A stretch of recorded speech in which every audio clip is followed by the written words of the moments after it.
Is a go. Fuel Forward provides quick and secure payments and everyday savings on fuel at your local Rapid Roberts to keep you moving forward. Download today and save up to 20 cents per gallon on your first fill-up. Then save 5 cents per gallon every fill-up after that. Driving just got a whole lot better thanks to the Fuel Forward app at your local Rapid Roberts.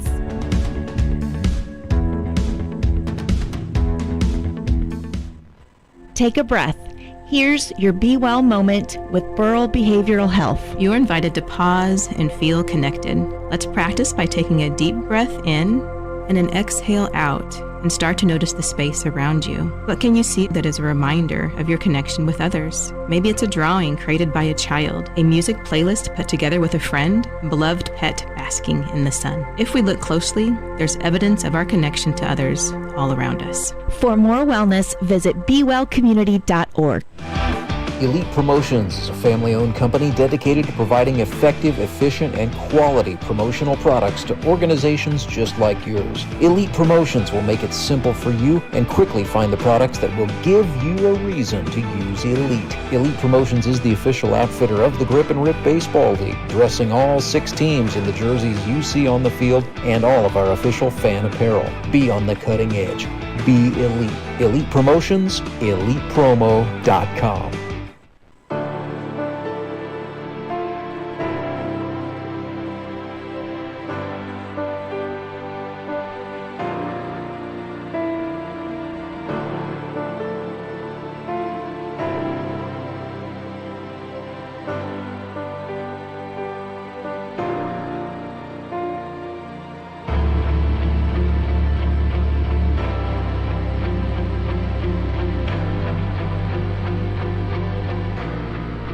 Good evening and welcome to Baseball Night in the Ozarks. Welcome to Meadow Park in sunny Springfield, Missouri, where the Ozark Mountain Ducks are set to take on the Moon City Mavericks in prime time. Going into this game, it was set to be the battle of the 2 first-place clubs in the Grip and Rip Baseball League. That could certainly all change based on what we just saw with the Branson Showmen defeating the Nixa Suckers 3-0. So the Showmen improved to 3-1. Suckers fall to 2-2.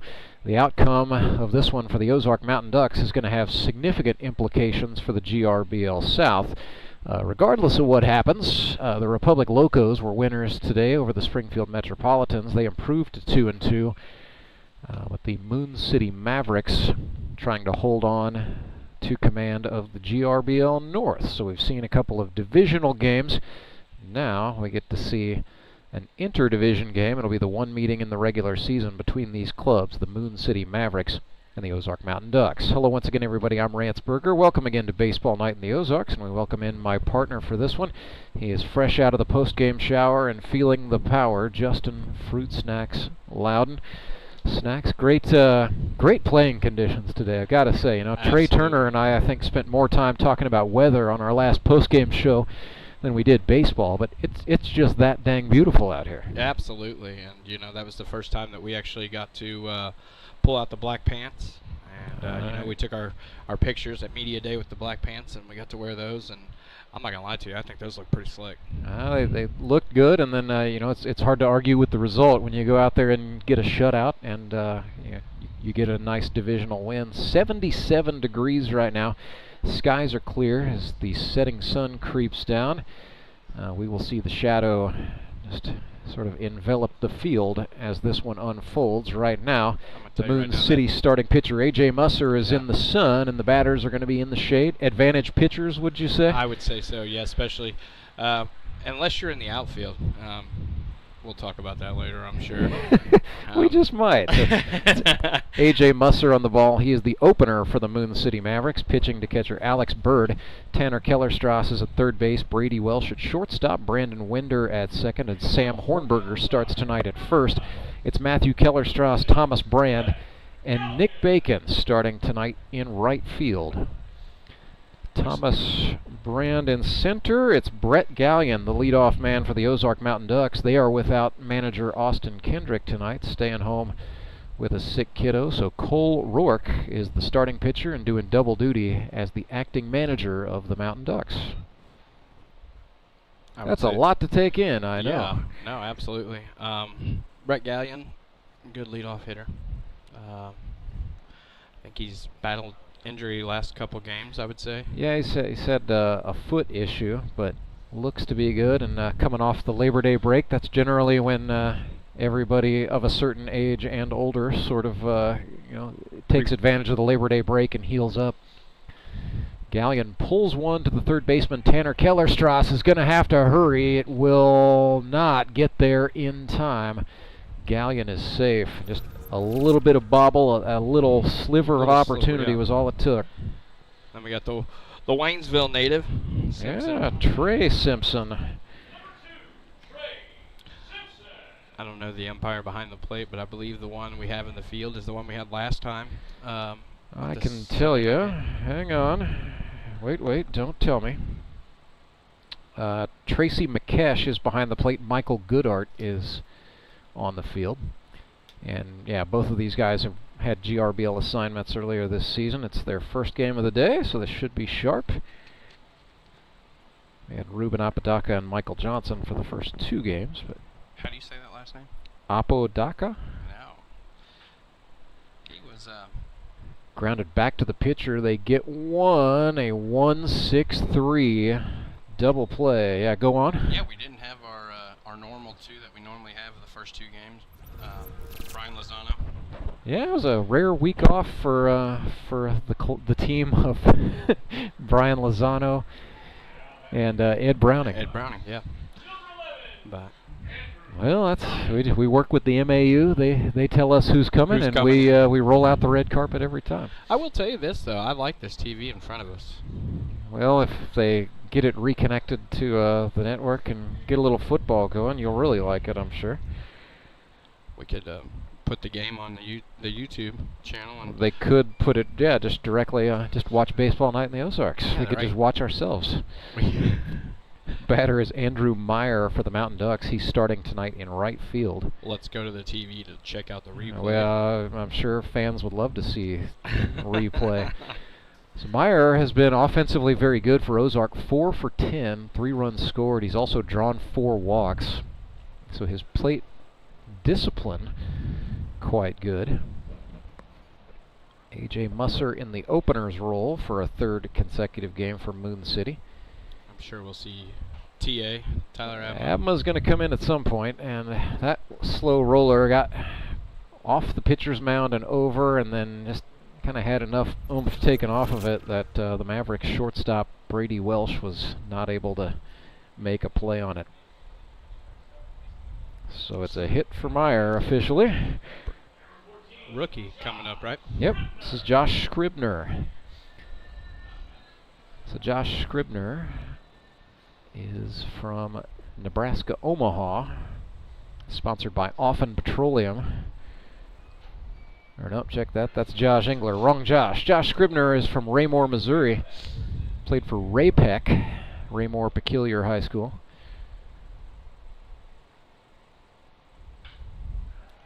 So yes, indeed. A drive right back up the middle. Back-to-back hits for the Mountain Ducks to get a little business going following the double play. The man, the myth, the legend. Yeah, so the Godfather Tony Lewis getting the start today at 3rd base. And that was an Austin Kendrick decision, not a Cole Roark decision, I want it known. Yeah, AK sent me the lineup this morning and kind of let me know, hey, yeah, I'm sitting this one out. So I said, well, who's got the lineup? And he said, Cole Roark, of course, and rightly so. You know, Cole Roark was a manager in the GRBL for 3 seasons, so not a stranger to running the game and having the task of managing both himself and the ball club. And AK did the hard part, right? He made the lineup card.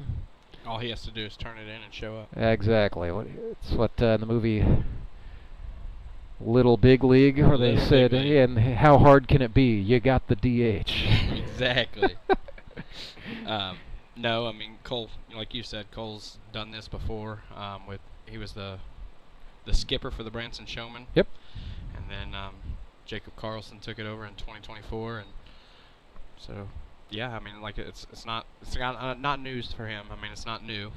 That was actually something Austin said on draft day. Was You know, if I take Cole Roark with the #1 pick, first of all, I get a good pitcher, get a good athlete as Lewis goes down on strikes. But number 2, I've got a guy who has managed games with success in this league, so I know if I have to be gone, I can give the lineup card to Cole Roark.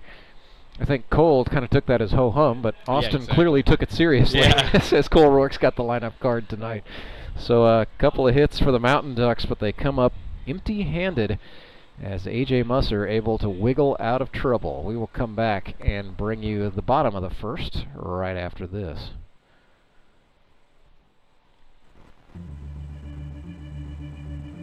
It started with an idea. Championship game of the Griffin Rep Baseball League here in Ozark, and we have had a wild one. It's gone back and forth over the last few innings, just like the season series between these And two became teams. a passion. I had no idea what to expect. It's incredibly nostalgic. A brotherhood was created. These guys, they're like family now. Then the community got involved. My family just loves coming out to Grip and Rip. And $1,000 goes to ALS in the Ozarks. We love racing! Champions were crowned. Back to back to back for Justin Skinner. Let's go! Champions! Mark Webb and the Ozark Mountain Ducks are the champions. Bring on season 10. Moon City, baby. Go Fish. The Quack Attack is back. Let's go, Locos. Let's go, Mets! It's showtime. Welcome to season 10 of the GRBL. Baseball's ultimate second chance.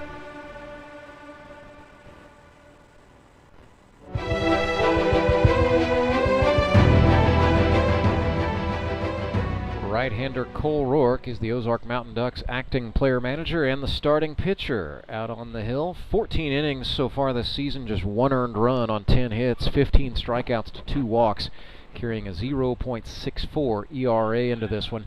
Defensively, the Mountain Ducks go with Creed Smiley behind the dish. Tony Lewis is at third, Trey Simpson at shortstop, Brett Gallion at second, and Josh Scribner at first base. Josh Engler, Joe Emery, and Andrew Meyer are the outfielders. First pitch to Thomas Brand, called strike 1. Thomas Brand swings and flares one up. We'll quickly say Cole Roark's player sponsor, Triumph Sports Training Center in Licking, Missouri. That's Cole's business, among other things. He's also a teacher and a baseball coach. And he's also going through the path of ordination in the Baptist Church. So Cole Roark sort of taking the King Owens route of never doing anything for leisure, always doing something for work. Busy, busy man. He is indeed. Got a couple of kids of his own to chase around too, in addition to chasing around kids at Licking High School on the daily. So I was talking to him and Creed down there in the bullpen area, in between innings of our game, and you know, because they're in the first base dugout. Yep. So we were just visiting down there, and we got to talking, and I said, man, I really hope I didn't say something bad about you last week, but I noticed he shaved off the mustache, and so I told him, I was like, you know, we were talking about you not throwing your changeup, and you know, and he's like, well, that's in the back pocket. Yeah, always something. Cole Roark enjoys the he enjoys a little bit of the gamesmanship of baseball as Thomas Brand draws the walk. Matthew Kellerstrass due up next for Moon City. Pretty speedy part of the lineup here. Kellerstrass was a track and field athlete at Evangel University, where he was a short distance sprinter.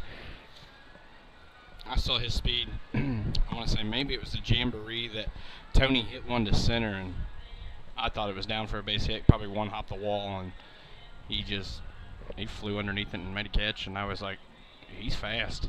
Kellerstrass can scoot. 10.4 seconds, his personal best in the 100 meters during his college career. Roark Took a couple of looks back at Brand. Kellerstrass grounds this one up the middle. Gallion to Simpson to Scribner in time for the 4-6-3 double play. That was pretty smooth. And what kind of a jolt is that as a pitcher when the guys behind you turn one of those? No, it is one of those that just gives you the confidence of my defense is here tonight. And, you know, we saw a lot of great defensive plays last game. Caleb Cole made some really good plays.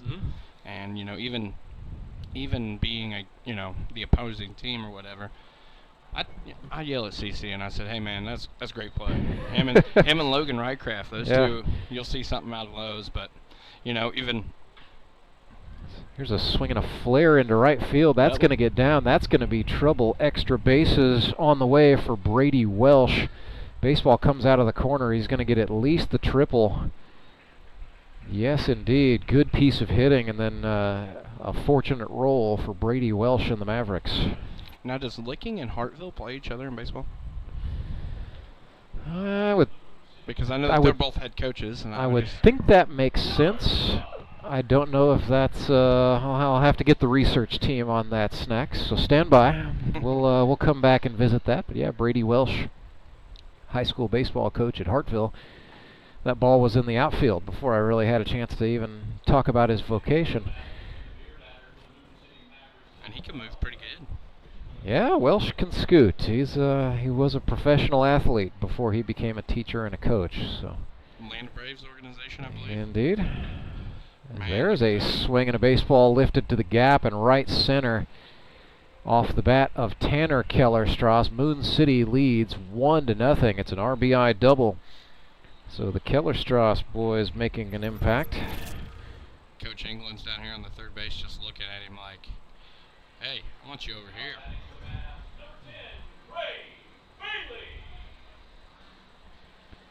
Well, Tanner should say, "Hey, I'm not the Kellerstrass who ran track."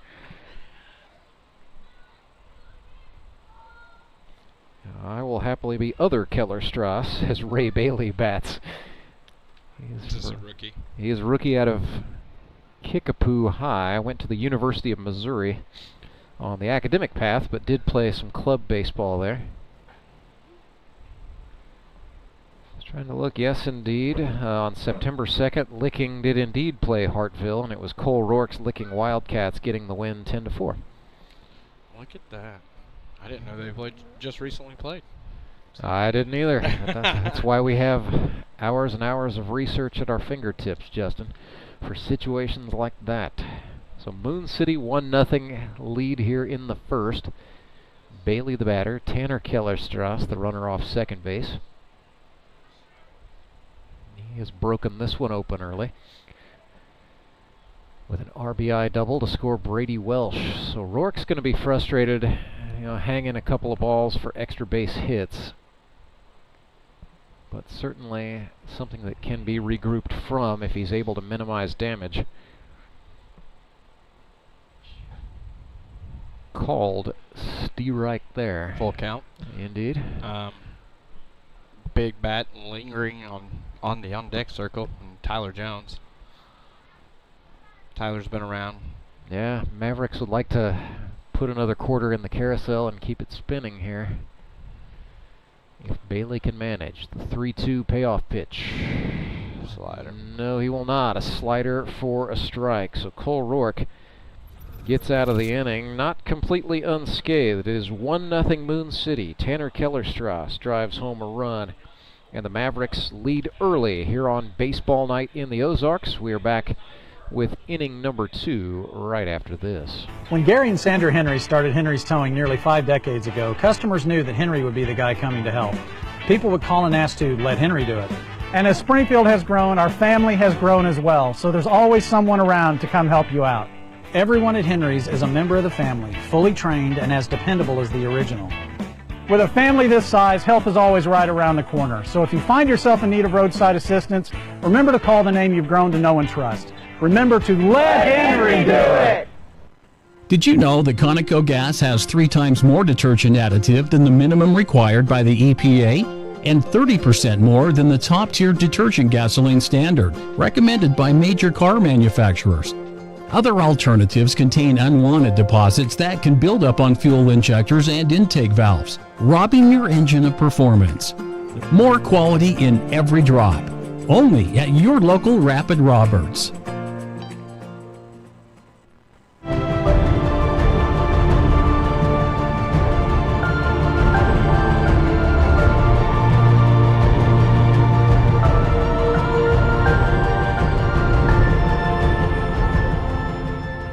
Burger and fruit snacks on baseball night in the Ozarks. It's A.J. Musser to the hill for the Moon City Mavericks. Just watched his club score a run on a couple of extra base hits. So even though A.J. Musser is the opener, situation changes a little bit here, Justin. He's now pitching with a 1-0 advantage. Absolutely. And, you know, honestly, getting that first run on the board is usually huge. Gives your pitcher some confidence. And, I mean, hopefully his defense will flash some leather behind him and hold it to a 1-0 ball game and get back in here and get some hits. A tough part of the order here, the 5, 6, 7. It's Josh Engler, Joe Emery, and Cole Roark due up for the Mountain Ducks. And Josh, 3 for 9 so far on this 2025, his comeback season.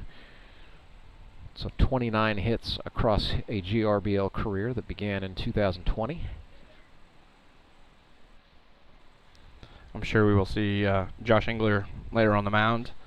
I'm figuring probably the 8-9 inning, 7, 8, 9 maybe. He's kind of been, I think, relishing the opportunity to be the closer, and has it's been so far so good for him from a pitching standpoint. But you know, also might determine, you know, situationally in the game if the Mountain Ducks really want to try to shut down the Mavericks at some juncture. As Engler lays down a bunt, is he going to swipe a bunt single? No, they're going to touch it up in foul territory. Bunting sucks, Engler. Get over it. Well, you know, normally I'm definitely a bunting sucks guy for sure, but I mean, I figured I'd go that ahead. was smart. That was. He did have the infield off guard, but heads-up job by Musser and Kellerstrass to wait and let that ball roll. I figured I'd jump on it before you did. That way. Well, thank you. That way you didn't get in trouble. Definitely not a. Well, you know, that's like Brock Chaffin, your former manager, always said, you guys get to play one game a week. Why would you lay down a bunt? Exactly. You know, I will say this, though. On our team this year, we got a lot of speed down towards the bottom. Yeah, you've got guys who are dangerous off the bunt, too. I mean, you know, it is a skill. I mean, I at least respect that. Doesn't mean I enjoy it when it happens, but there is a skill there. It was funny, yeah.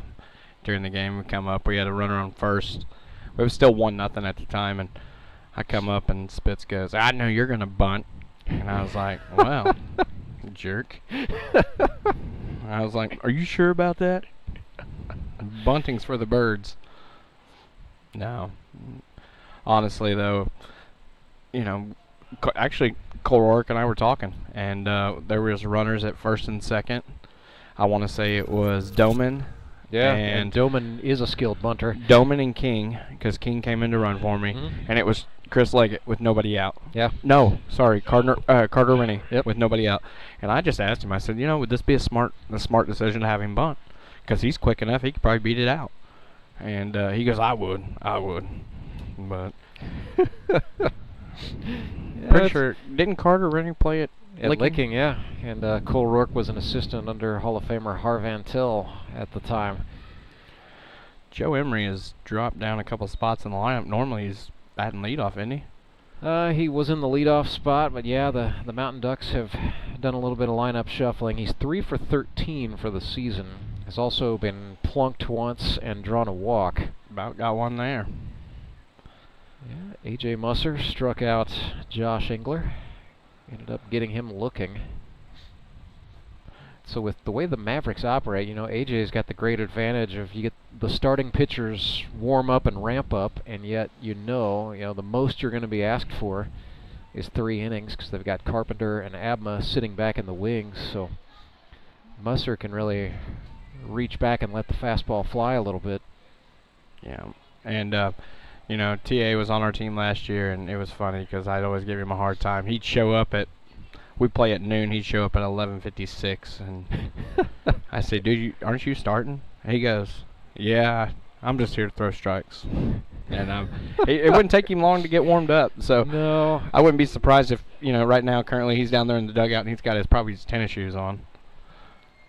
I do know he could be called upon to you never know, right? Yeah. As A.J. Musser, meanwhile, just fanned Joe Emery. Look out. That is 3 in a row for A.J. Musser by way of the strikeout. I'll see if I can't pull it up here, but I will tell you that, so right before the Labor Day week, we played. Moon City had just got done. TA and his kids over here playing, and they were walking back to the car. Well, David Edwards hit a foul ball, check swing. Oh. It hit Tyler in the leg. Oh, no. And it has bruised his leg. And he's been complaining about it all week. And I told him. It doesn't look good, man. No, it doesn't. I mean, an on-field injury is one thing, but when you go to the ballpark and catch a stray like that. He goes, I was just minding my own business, walking back to the car. And but no, I've checked on him a few times. Well, you're a caring friend like that. Yeah, he told me to not. He doesn't need my pity, is what he told me. He goes, I don't need it. Don't ask me. It's a very Tyler Abma thing to say. So, of course, his wife is a medical doctor. Yes. He's certainly, I hope, getting cared for. Yeah, actually, I saw them in the parking lot, and I saw Brooks get out, and I was walking to the car, and obviously I have my box of fruit snacks, and I said, hey, Brooks, you want some fruit snacks? So, Tyler, I hooked your kid up. There you go. And, yeah. Man of the people. Ah, there he is right there. Right in front of us with the light blue Mavericks hat. He's taking it in. Cole Roark works himself a walk, so that ends the streak of Ks for A.J. Musser. Batter's going to be Josh Wilbanks. He's the extra hitter for the Ducks today in the 9 spot. Now, is AJ's not a rookie, is he? No, AJ he was one of those guys who had a gap year thrown in. He took a year off to just heal up from a pretty significant knee injury, and he really reinvented himself, showed up with a different pitching mechanic. His rookie year, he was throwing sidearm to submarine, came back with 3/4 arm, the velocity was dialed up, the command was dialed up, and it was almost like a whole different guy out there. 0-1 to Wilbanks, the U.S. Marine from Douglasville, Texas. As we wait for a moment on a check throw. Mountain Ducks are courtesy running for Cole Roark, the pitcher. Is it Mason Davis? It is. I didn't recognize him with the flap on. Are you sure that's Davis? Pretty sure. I know he doesn't have his PF Flyers on tonight. No, that is Davis. He's wearing the full-length pants. I didn't recognize him. Wilbanks chops a dangerous ball left side. Oh! Kellerstrass mailed it, and then Hornberger had to make the tag manually. But he did so. Final out, sometimes the toughest out. Mountain Ducks got one the hard way there. So 1-0 is the score. Bottom of the second coming up. Mavericks coming to bat with the lead on the other side of a break. At Central Bank, we've brought the home loan process closer to home. All of our lending decisions are made locally, right here in your community. So you get quick answers and loans that are tailored to meet your needs. So whether you're just starting your home buying journey or well on your way, Central Bank can help turn possibilities into realities. Apply online at centralbank.net or at any of our convenient locations. Central Bank. We do banking better. Member FDIC, Equal Housing Lender. Life is full of things to worry about. Your home's foundation shouldn't be one of them. Vertical and horizontal foundation cracks, windows and doors that stick are all indications that your home has foundation issues. At Foundation Recovery Systems, we offer permanent solutions that help put your worries to rest. Call us today for a free inspection.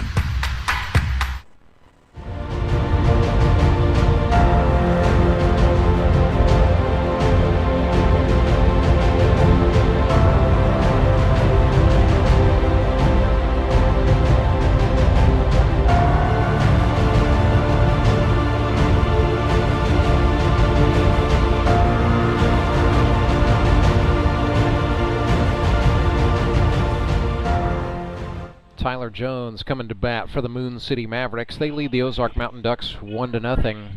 Bottom of the second inning here on baseball night in the Ozarks. Earlier today, Branson Showman 3-0 victors over the Nixa Suckers, and the Republic Locos defeated the Springfield Metropolitans 3-2. Tyler Jones puts one into the stratosphere. That had some hang time, but it came down into the glove of the Ozark center fielder Joe Emery for the first out. Bring up second-year man Brandon Winder for the Mavs. Winder played with the Springfield Mets last year? He was a Nixa Sucker last year. Nixa Sucker. So yeah, he had a good year. He was 10 for 31, helping the club reach the GRBL finals, where they fell to your Branson Showman. So Winder's from Mineral Area College. Hammers one. That is down the left field line and deep. Engler making one hop, and it goes to the wall. Extra bases for Brandon Winder, who now has 4 hits in 4 games for the Mavericks. I feel like I have to say this at least once a broadcast. Brandon Winder is just sneaky good. He may be one of the most underrated players in the Grip and Rip. So here is Nick Bacon coming up on 988 Day by Burrell Behavioral Health. It is a mental health and suicide prevention observance conducted throughout the nation, reminding you if you need help, if you're in a behavioral health crisis or you just need somebody else to talk to, call 988. Nick wearing a purple throwing sleeve today. That is in honor of his sister Adrian Bacon, who died in 2019. Grounder back to the pitcher.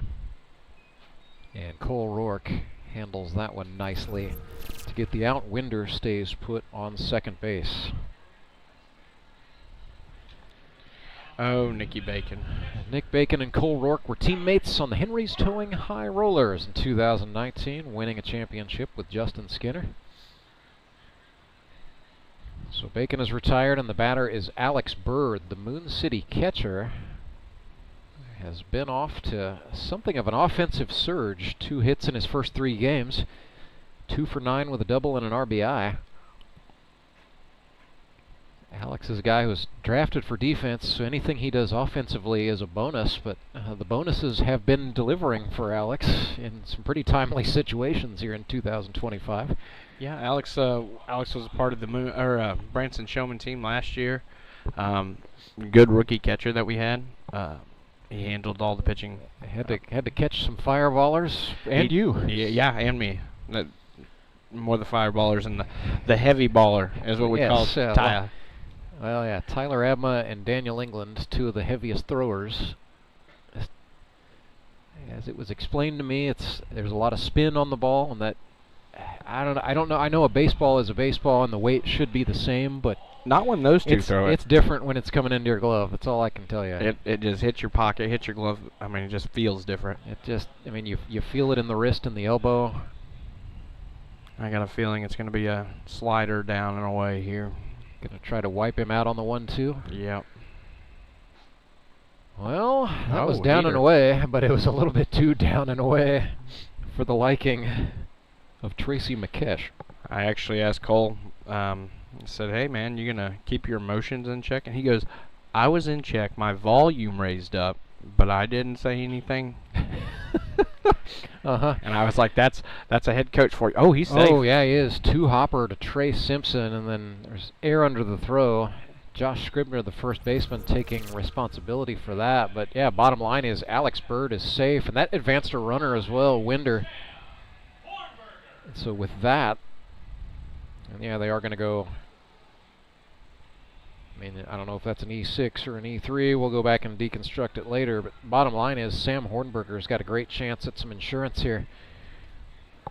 Sammy Bammy batting in the 10th spot for City. Second-year guy from Glendale High School in Springfield, Missouri. Glendale Falcons. They got a young athlete over there now that plays third baseman. Can't remember his name right now. It's not Sebastian Norman, right? It is Sebastian Norman, yeah. He also pitches. Yeah, but he was, I believe he was part of the Hornberger hits a ground ball with eyes. More on Norman in a moment. Brandon Winder is going to score. That's going to be an unearned run charged to Roark, but it hurts all the same on the scoreboard. It is 2-0 Mavericks. I know that's Tony Lewis playing third base, but it kind of reminded me a lot of Roger Dorn. Get in front of it, slide over there, and try to make a play. Well, that ball was hit just in between, right in the heart of the old 5-hole, right? Yeah. No, I'm just giving Tony a hard time. Tony's one of those guys that he likes to joke around, but he is also very serious. No, but between the lines, barbed wire. Yeah. So Thomas Brand, Moon City's leadoff man, up for the second time today. Drew a walk his first time up. See his dad's here. Yeah, the suit, Kurt Brand. He's been a regular here at the ballpark. That's kind of what he told me when I found out he wasn't playing. Oh boy. Cole's hurting. Yeah, dropped the glove. And this could turn the script on its head. Very much so. Another thing to keep in mind, Roark is the acting manager of the Mountain Ducks. But yeah, if he did something to an elbow, an arm, I mean, he's already working on some surgically repaired hardware as it is. They're going to let him throw. He's got some tingling going on, I guarantee it. Yeah, so Mountain Ducks activity in the pen very quickly picking up here. I was trying to look at. Is it Sanchez? A right-hander, yeah, Brian Sanchez very quickly up getting loose. But Roark's going to be given a chance to try to shake off whatever this is. You know. Yeah. A grimace. Yeah, he's not acting as though that felt good. You know, he's a competitor. Yeah, he's saying send Thomas Brand back up. And gosh. This is a heart-dropping moment if you're a Mountain Ducks fan. I mean, I love the competitiveness side in it, but on the same hand, it's you don't know what you're about to see here necessarily. No. It's 3-0 to Brand. Roark comes home. Pumped to Steerike at 82. You know, if Cole can get a ground ball, get out of this, and I was going to say get out of this inning and then turn it over. Yeah, exactly. It's going to be Brian Sanchez after that. Brand loops one, but Trey Simpson is going to catch it, squeeze it, and hang on. So Roark will get out of the inning, but definitely questionable to return in the third. We'll bring you the top of the third after this with the score: Moon City 2, Ozark Mountain Ducks nothing. We're back in a moment. I'm Nicole Cartmel with the Bank of Missouri. If you're in the market for a new home, you're probably spending a lot of time looking at real estate listings. But there's one main thing you need to do to narrow down your search. Get pre-qualified for a home loan. Mortgage loan officer Shannon Meissner is here. How does this help you to live well, bank well? Getting pre-qualified for a mortgage loan is definitely your first step. Pre-qualification allows you to determine early on how much money you can borrow to purchase a home in connection with your monthly budget. This way you know what homes to be watching the market for. We have lots of different loan options to fit everyone's unique needs. This way we can help you accomplish your homeownership dreams and goals. And the best part about pre-qualification is there's no cost. It's quick, easy, and it makes you a smart buyer. Thanks, Shannon. And of course, our mortgage loan officers like you are here to help you every step of the way. At the Bank of Missouri, we help you live well, bank well. The Bank of Missouri is an equal housing lender.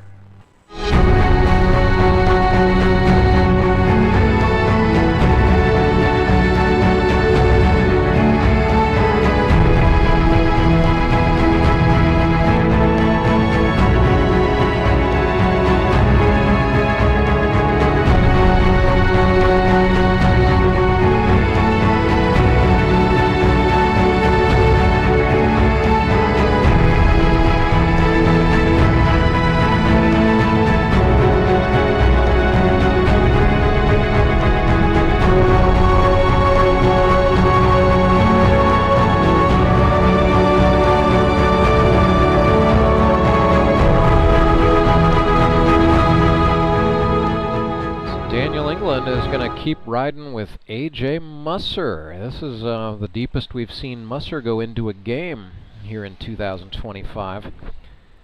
Mountain Ducks continuing to have Brian Sanchez warm, and I suspect he's coming on in the top of the third, no doubt about it. It'll be the 10-1-2 hitters for Ozark: Creed Smiley, Brett Gallion, Trey Simpson. So I know that you can probably give me a little bit of insight now, so I kind of know where I'm at. I mean, I texted Tony during our game. You know, I know Trey Turner. Yeah, he is. He had 52 or 56 strikeouts last year. 52 a season ago. Yeah, and I know he's getting close to 100. He is closing in, so he had 11 today. That puts Trey Turner at 94 lifetime. So he just leapfrogged King Owens for 10th in the all-time standings, and he's trying to become the 10th player all-time to get 100 strikeouts. He'll be the fastest, won't he? Yes. Yeah. Josh Engler is the previous fastest. He did that very early on in his third season, but if Trey Turner does that next week, I mean, that's insurmountable. Yeah. I mean, he asked me before the season started, what's the single season record for strikeouts? I told him 69. That's Josh Engler said it in 2021, but Trey didn't ask me. He didn't ask who has it. He didn't ask when he did it. Care. He did not care. He just looked me in the eye and said, "I'm doing it." And he probably looked at you and said, "No, it's going to be Trey Turner." I was like, well, Trey, I wanted to go back and explain. You know, GRBL is a little unique. You know, we don't split postseason stats and regular season stats just because there are so few games. I was like, yeah, you know, Engler did it over the course of 9 games. I think it's just like the Michael Jordan meme. Trey looked at me and said, and I took that personally. Yeah, and he's done really good for us. I think he's averaging maybe 10 a game. 10 a game. It has been double figures every time. Creed Smiley goes down on strikes. That's 4 for A.J. Musser, by the way, who is on form, to say the least. Looks really good. I do see TA getting loose down there in the bullpen. Yeah, well, that's, you know, England's going to get this inning out of Musser. At least that's the plan. And then I thought he might go to Kyle Carpenter. That's been the usual MO, but maybe pulling the trigger on Abma and then asking Carpenter to be the closer later. So Daniel England not afraid to play around with, you know, trying to tinker and find that optimal formula in these mid-season games. Ben Hammett's down here coaching third.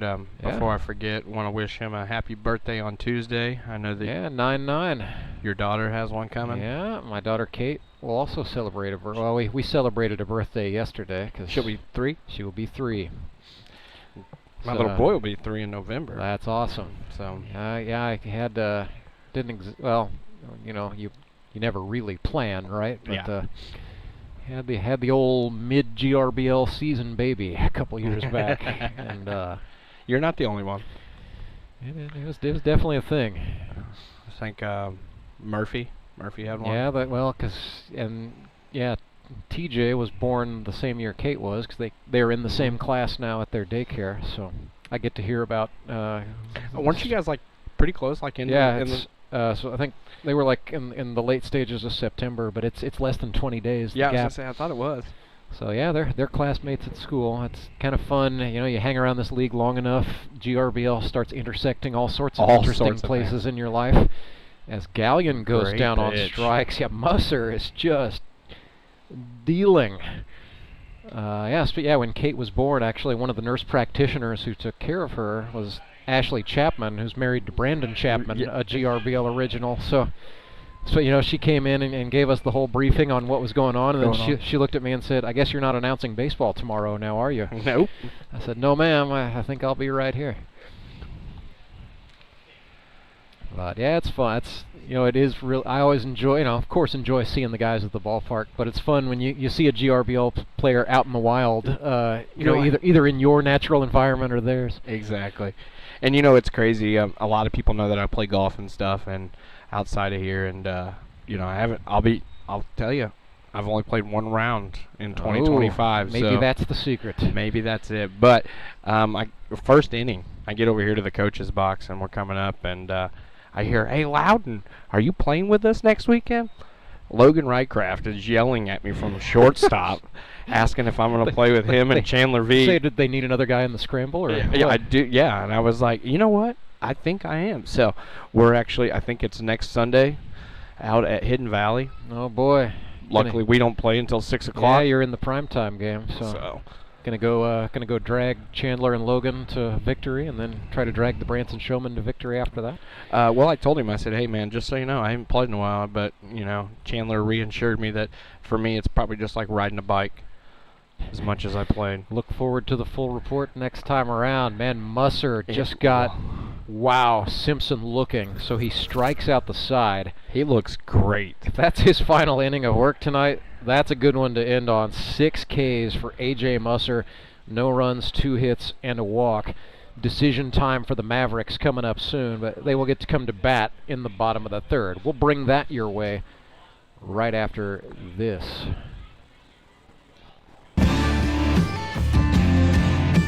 Your local Hotsy dealer is an expert with hands-on cleaning knowledge to help you select the ideal pressure washer for your job. Take confidence in knowing you have a resource for all your cleaning needs. Service can be scheduled in-house or on location by a factory-trained technician using genuine Hotsy parts. Be sure to ask about scheduled maintenance plans, as well as a variety of accessories to clean more efficiently. And don't forget the soap. We have detergents for every cleaning need and have a bulk delivery program. Customized wash bays and mobile cleaning systems are also available. Build a partnership where you're a name, not a number.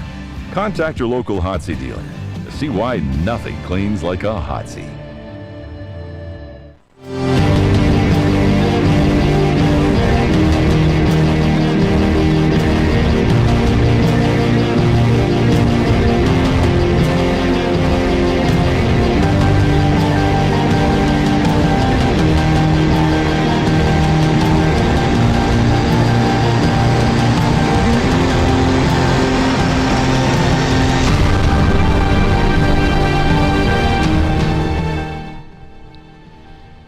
Dipped. Matthew Kellerstrass looks at strike one from none other than Cole Roark. So undoubtedly he's not at 100%, but he's going out there. Kellerstrass hits a line drive with eyeballs just beyond the reach of the second baseman Brett Gallion and into right center field. So it's a leadoff hit for Kellerstrass. He's on for Brady Welsh, who tripled last time up.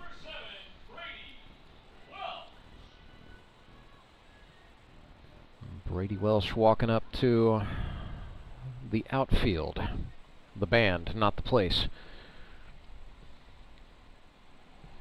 Came into tonight's game 2 for 11, so he's now 3 for 12, bumping the average up to 250.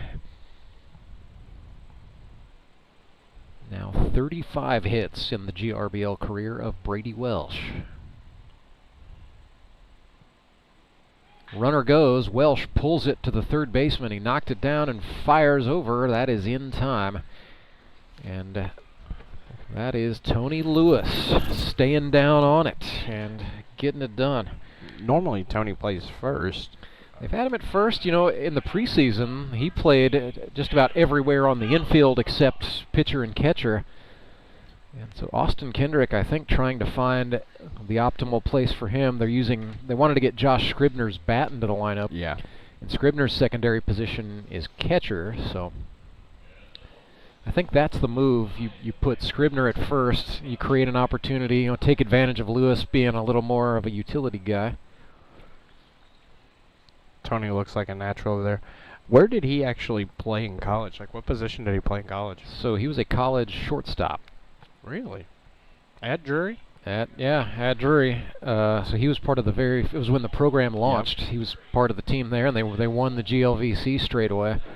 But yeah, he was a middle infielder in college. When he went to the pros in the Can-Am League, they converted him into an outfielder, which I think he found out after he had been rostered and got his uniform that he was expected to play some outfield. But in his debut at that level, he did play second base. It was a game in which former Cy Young Award winner Eric Gagne was pitching. So Tony did play. He played a combination. If you go back and dig up his Can-Am stats from deep in the stomach of the internet, you can see they kind of moved him around and used him in a lot of different spots. He was a mid-season signee and played a total of 50 games for Quebec in the Can-Am that season. You know, and I think that's something that I find very interesting, very cool about this league is all these guys that have played all over the world, played all over the United States. That was a flare into right field that did not stay in the mitt of the right fielder. That's Myers out there in right, and so then a run scores. That's Kellerstrass coming home. It is now 3, or check that, it is now 4-0 for the Mavs. He waited until he saw the ball on the ground before he took off. And he's quick. That first step is just explosive. Yeah, I was going to say 3-0. Yeah, okay. I was right, and then I second-guessed myself. You know, but back to it, it's like, you know, you got guys like Trey that was with the Nationals, and then a few years ago, actually, we had a guy on the Mets in Steve Aldridge. Yep, he reached Double-A. Yep, and then in the Yankees organization, had guys who play, you know, in the independent level. Tony Lewis, one of them, but Andy Galley is a Hall of Famer who played in the Frontier. Then you had Michael Antonio. Yep, and way back. Yeah, way back. And I mean, I'm sure there's a lot more that were missed. Barrett.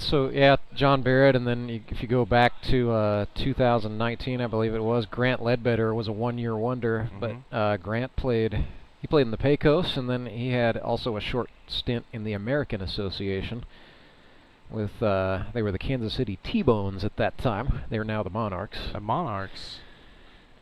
But yeah, the landscape of independent baseball is a fast-moving one sometimes. Yes, it is. And, you know, my first year out, Andy Galley was a fiery guy. Yeah, he still is. He still is. I heard he's taking up pickleball, which, you know, heaven help. I was going to say. Whoever wants to question his decisions on a pickleball court. Oh, no, it did not. The throw was in time, but the ball didn't stay with Scribner. So the Mountain Ducks are going to end up getting the first half only of a 6-4 there. But Andy Galley was on that 22 team. 22 Mets, yeah. So, got to play with him on that team. It was a big year for a lot of reasons, both a championship win and a Hall of Fame induction. Yes. All right. This one right here, this cat right here is going to be Tyler a Hall of Fame. Somebody's got to vote for this guy. Yes, sir. So TJ's been in the league since it was founded in 2016. The all-time, I was going to look at the all-time hit list. He is presently 7th overall, 59 for the career. Just won a couple of championships, I believe. I know 21, he was on Moon City. Yeah, he's got 3 dating back. You have to go way back. 2018, won another in 2020, and then another in 21. So it's been a while for TJ. As he chops this one right side. Scribner, no. Gallion running, but he won't get to the base in time. That's a very interesting way to collect a base hit. What are they going to go? Hit? I believe they are waiting on the official scoring determination from Jacob House. I think you got to go hit there. Yeah. I mean, Scribner would have had to have just a Herculean effort to come up with that ball. You know, Cole, doesn't look like it's really bothering him as much this inning, but you could tell it's not this. It's not the same sharpness that he had the first inning, that's for sure. It's it's stuff that would normally be on an edge is like a ball or two over the plate. Yeah. There's just maybe a little less movement on the slider.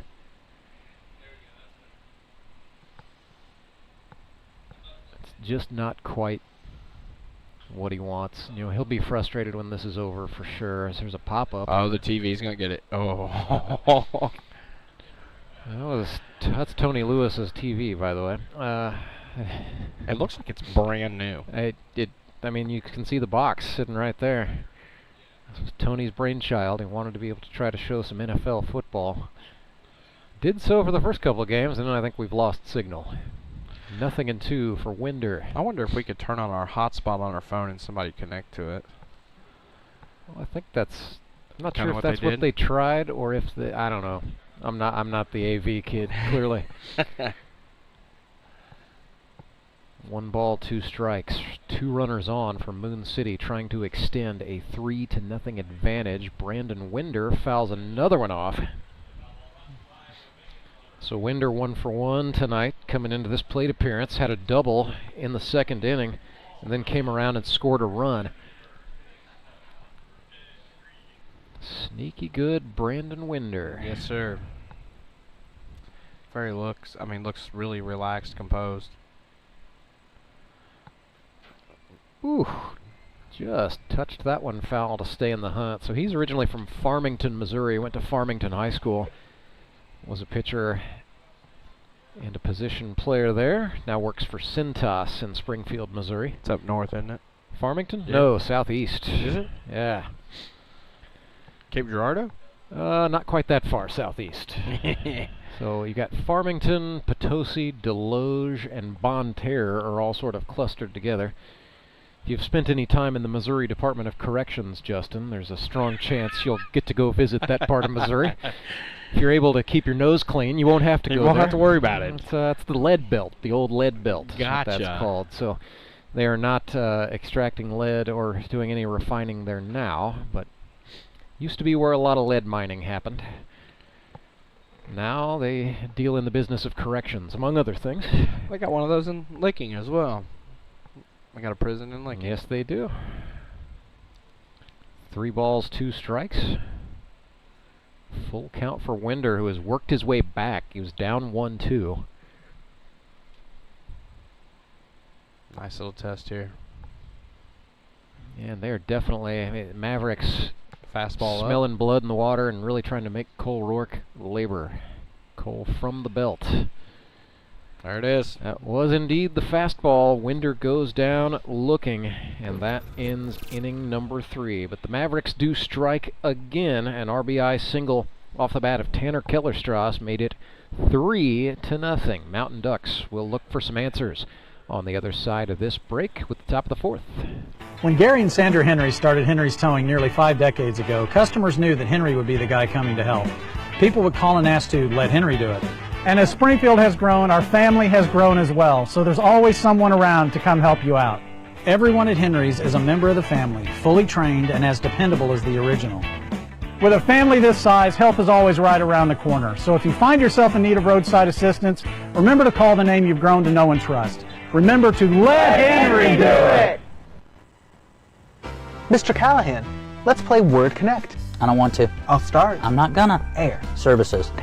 Professional. Trustworthy. Quality. Satisfaction. Everyday. Overnight. 24/7. Repair. Replace. Air. Water. Heating. Cooling. VIP. Membership. Okay, that's good. Okay, that's bad. Stop. Go. Jimmy! Mr. Callahan! Fired. Hired. That was fun. Again? Call Air Services today.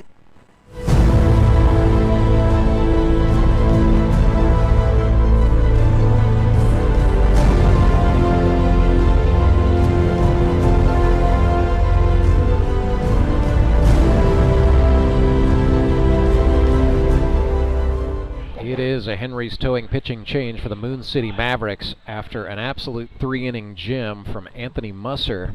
They will call on a left-hander. This is Kyle Carpenter, the native of St. Charles, Missouri, out of the pen, ready to get cooking. He's been very good so far in 2025. 7 innings, a single earned run, 5 hits, 2 walks, and a 1.29 earned run average. Kyle Carpenter, Justin, we were talking coming back from the break, a little bit of the GRBL's equivalent of a journeyman. Can you really have that in a site-specific league? I don't know, but he's been with the Suckers, the Locos, the Mountain Ducks back-to-back years in 23 and 24, and now he's with the Mavericks. So the only teams he hasn't played for is the Showman and Mets. Right. He has not worn purple or black, but he is dressed up in everything else we've got to offer. Carpenter, 30 years old, from John Wood Community College. Fastball, curveball, knuckleball. Yeah, he'll throw the kitchen sink at you once in a while. Yeah, we've seen it before. It's not a bad knuckleball at all. No, and just how often do you see a left, how often do you see a knuckleball, number one, but, B, how often do you see a left-handed knuckleball coming at you? It's an interesting sight. He's facing Andrew Meyer. It's a pretty beefy part of the order here. Andrew Meyer, Josh Scribner, Tony Lewis, 3, 4, 5 hitters for Ozark. Carp deals a breaking pitch. He's off the mound to get that, and, Kyle, it's funny, every year on open workout day, I always find him in the shortstop line taking ground balls in the infield, and he keeps telling me, Rance, it's going to happen. Somebody's going to make me a shortstop, and every time I'm like, well, Kyle, today's your day to dream big. It's open workout day. We'll see what happens to you. I feel like that's the baseball god saying lefties shouldn't play shortstop, third base. And a lot of the times you don't see left-handed catchers. No, there is not one in affiliated pro baseball right now, as a matter of fact. So, younger, I had my cousin Eric. He was a left-handed catcher, and it was always me, him, and my brother always on the same team because my dad was coaching. Well, you see that at the youth level, right? Because it's who can catch the ball and get it back to the pitcher and not mess that up. Right? Yeah, no, and he did it in high school too, but. He was more of a football guy, so. Well, but usually as soon as a guy like that gets to the college ranks, a manager is going to say, all right, you're a first baseman now. Congratulations. Scribner showed bunt, and Carpenter threw it by. It's going to be 2-1. I believe Kyle was recruited by Cole Hazelhorse. Yeah, he's a Zach Ralph, recruit prior to that. Zach Ralph had quite the recruiting class for himself back in 2021. He was taking advantage of that incentive program with, if you refer a friend, I think you got money off your dues that year. And Zach Ralph took that personally. I think he made about $30. Yeah, he helped get Hazelhorst. He helped get Kyle Carpenter.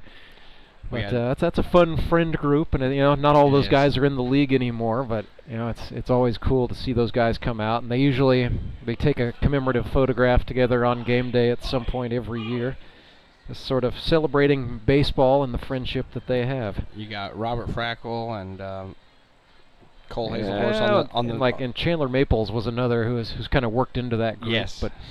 He fancies himself retired these days. Oh, yeah. After winning the championship, he was out. And I told him, I actually forgot. We were doing our opening night ceremonies, and he wanted me to get a picture of the bell, but before I could get up there, they already had it taken off.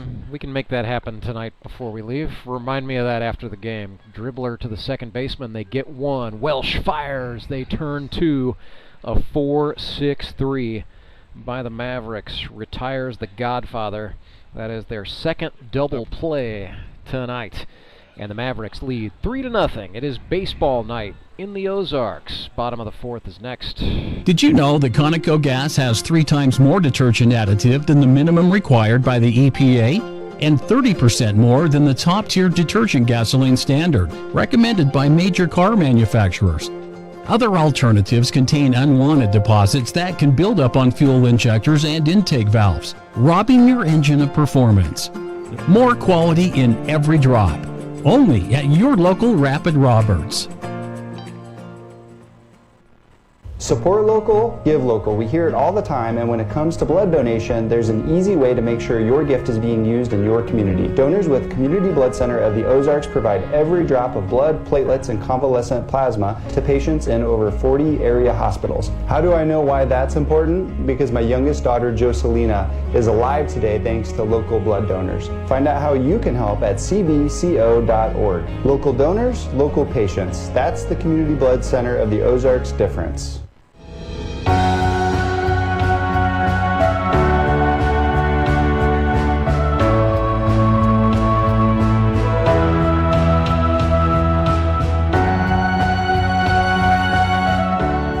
Henry's towing pitching change for the Ozark Mountain Ducks, and Cole Roark gamely tried to hang on, but enough's enough after whatever the source of discomfort is in his right arm.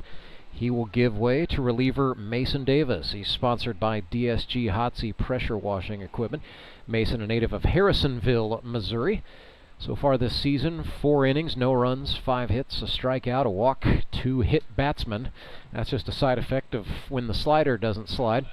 last time out against the Republic Locos, he pitched 1 scoreless inning, and that's when he plunked 2 guys. So yeah, Davis looking to get sharp here. Nick Bacon is up for the Moon City Mavericks. It'll be the 8, 9, 10 hitters this time around. And you actually brought up a good point earlier when he was courtesy running. It's he's got his pants down today. He's normally a high socks guy, but full-length white pants on Mason Davis. I wonder if that is, maybe he's trying to hide the baseball a little bit. Seriously, I have heard of big leaguers who do that, going away from the high socks to the long pants to try to create a white on white on I could see on that. the follow through. Well, I noticed he doesn't have his PF Flyers on. You know, I actually complimented him on that, and he said, "Yeah, but they're not as cool as your custom ones." And I said, "Yeah, but they're probably a lot cheaper than mine too." So, but no, I actually see Ethan Bryan down there. Ethan Bryan's got the PF Flyers on tonight. Well, he's always been a high socks guy, and yeah, he's coaching, so yeah,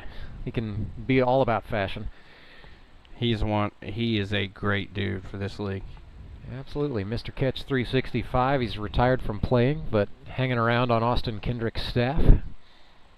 Austin Kendrick's got a lot of coaches on his staff. Well, it's like he had a plan. Bacon flares one at 1 hop, 2 hop to the shortstop. Simpson's throw not in time. Nick Bacon hustling, cooking, dare I say, down the line. Oh, Batman was scooting. So Nick Bacon is aboard, and they are going to give him... We've seen our share of infield singles today, haven't we? Pretty sure I got one last game. Yeah, it's just, you know, I don't know if that's, you know, the Meadow Park turf. I'm not going to say it deadens the ball, but you don't have the big hops. Yeah. Like you see at some places with the turf. Ooh, an interesting thought there as Alex Bird showed bunt, then he pulled it back. You know, as a rookie last year, he actually bunted a couple times. Yeah. On that Showman team as he's scooting up in the box a little bit here. Now I believe he played at Missions. Yeah, Mission U. Bacon took off. And great throw. Yeah, great throw by Bird. Oh, goodness. The throw was in time. Just didn't stay in the mitt. Creed Smiley. Yeah, Creed Smiley threw that right on the money. You know, off the air, we were talking about his glove, and I'm pretty sure that is the Yadier Molina red and black gold glove. It is slick. Creed's he's one of those guys, you call him a geardo. Yeah. He's very serious about the equipment from head to toe. You know, there's somebody else that used to be that way. He's a GRBL Hall of Famer. He is when you're in the Hall of Fame, you can be that guy. We're talking about Brock Chaff. You are right.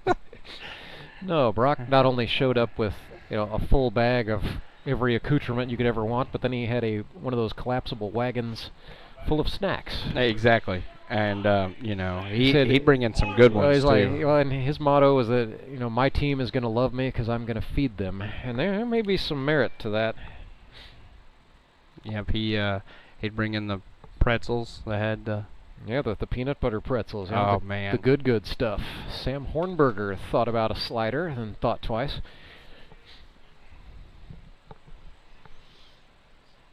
Mason Davis, second year in the league.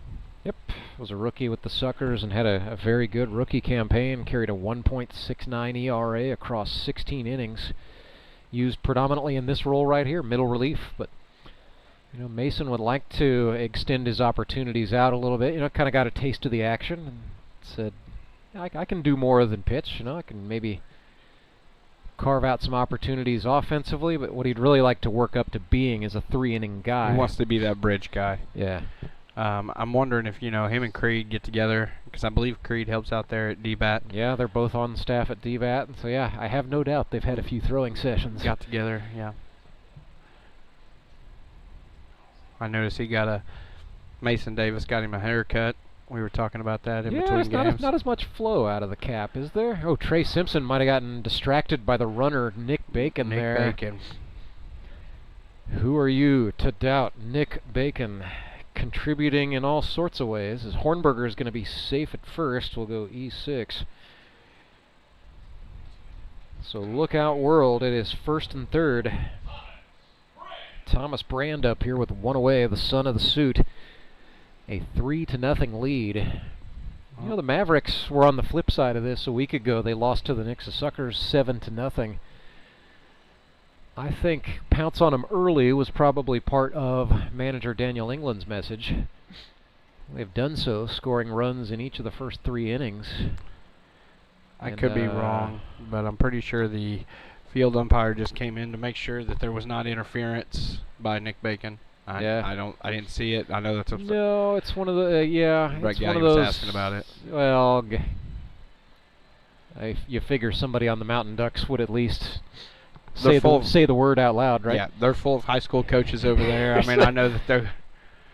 And Brett coached before he went the administrative route. Yep. So he's at Republic now, but he was a baseball coach at Parkview. Him and swinging AK this both. by Brand, yeah. Oh yeah, that Mountain Ducks team is crawling with coaching talent. Yeah, absolutely. I mean, you got Josh Engler. I think helped coach, didn't he? At the youth level, I youth think. level. But yeah, Gotcha. you got guys like Davis and Smiley who are instructors, and they're both coaching club teams. You know, Cole Roark is a varsity baseball coach at a high school. Brett Gallion has been. Austin Kendrick has been. Ben Hammond owns D-Bat. Oh yeah, Hammett owns a training facility. That's pretty good qualification. And then Tony Lewis has been a manager in this league. He's been a player manager at the professional level as well. You know, a lot of cooks in the kitchen, if you will. Exactly. There's a foul ball tapped and touched up by Scribner. Tony doesn't get.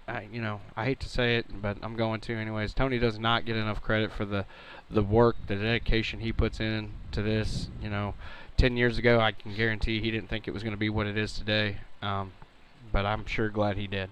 Yeah, absolutely. He had 10 years ago it was an experiment, and then the experiment was successful enough that it turned into dreams of perhaps what can be. Hornberger goes. Smiley thought about it, and then he looked Nick Bacon back to third base. So Mountain Ducks will concede the stolen base there. And the facility we get to play at, I mean, it's unreal. Well, and that's a lot of that is just Tony Lewis's positive relationship with Drury University, and particularly with Scott Nasby, who was a good catcher back when he played. Scott Nasby, a heck of a GRBL player. We gave him credit for that. He sat in on a broadcast earlier this year. Mountain Ducks get 1 at first, and then the throw got away from Smiley. Mavericks press, and they're going to end up scoring 2. So it was a 4-3. And then a boo-boo. So that will bring 2 more across. It is 5-0.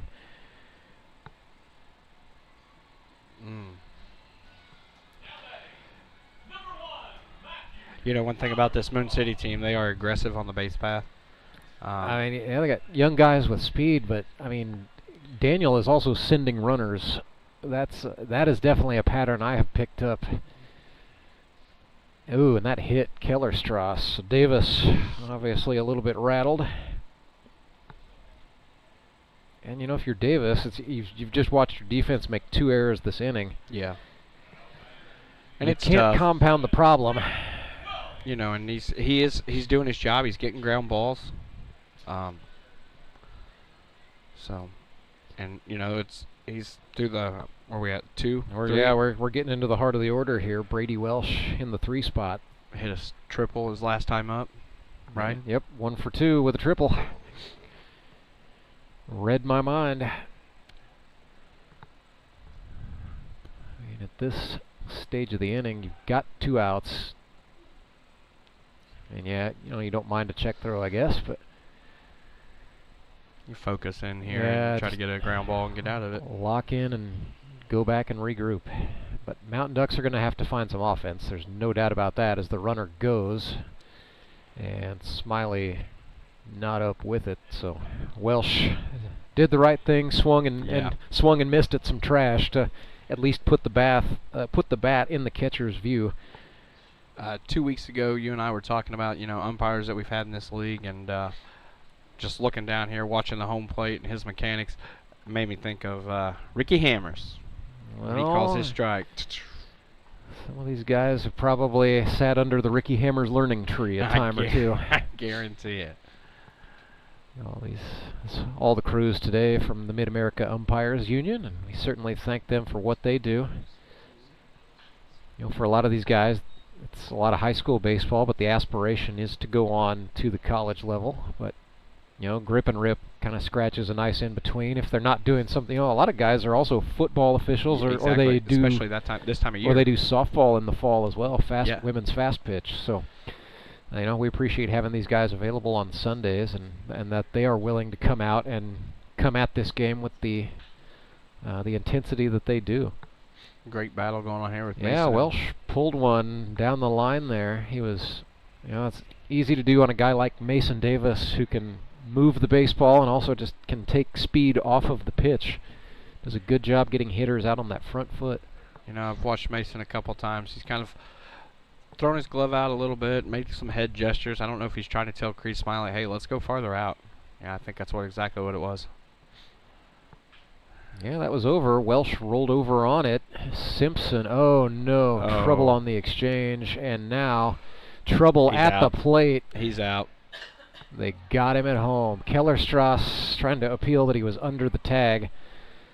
Smiley got it down and probably got cleated for his trouble. It's a good hard slide. But he's got a smile on his face. Yeah, he did. He got the out. And the Mountain Ducks will get out of the inning.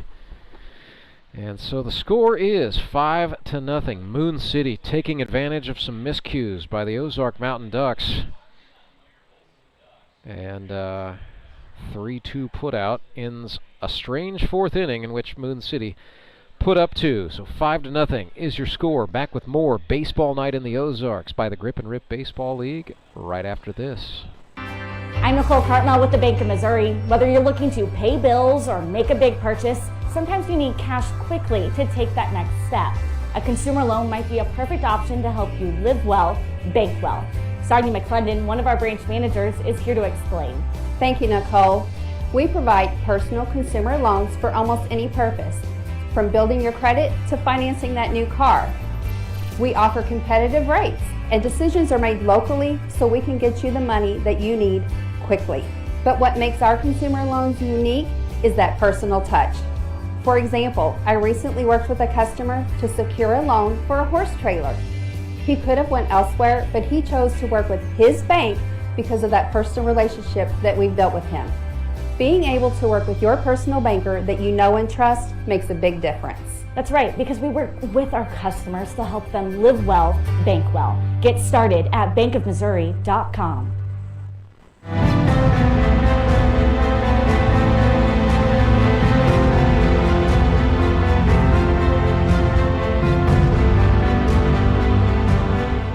Rance Burger, Justin Loudon, Burger and Fruit Snacks, back with you live from Meadow Park. Mark Worley Field at Meadow Park in the springtime. It's the home of the Drury University Panthers. In the fall, it is the home of the Grip and Rip Baseball League throughout this historic GRBL Season 10. Kyle Carpenter back out to work for the Moon City Mavericks.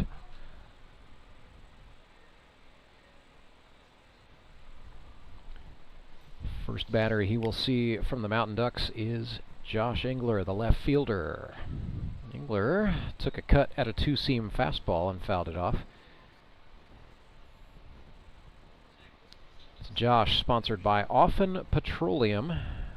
That's also his employer. He is in the wholesale fuel business.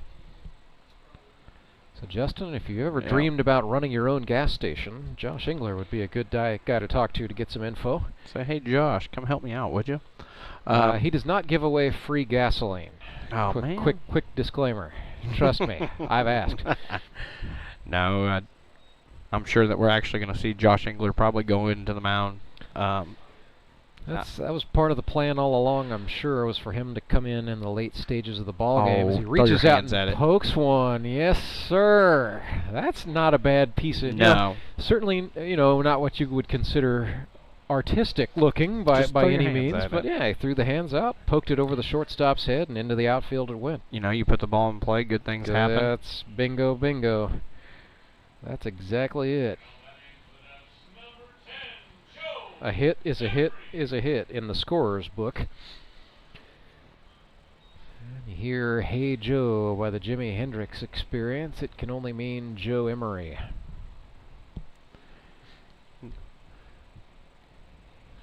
Truman State University. Go Dogs, as he likes to say, the Harvard of the Midwest. Joe has a master's degree from SIU Edwardsville. He's an exercise physiologist for Mercy Sports Medicine. You know, he's got that. You actually said a couple weeks ago that he was clean cut, clean shaved. Oh, nice head. Yeah, and he's in the hit column with that clean shaven face. Some guys have it all. But he actually has grown out the beard a little bit. It's saying the beard's coming back. Don't give up on it. Yeah, no, it's here. He, when he first started as a rookie, he was clean cut, clean shaved. But now he's let that beard go out, and I'm not going to go to my PT appointment and tell him that I'm not going to do something.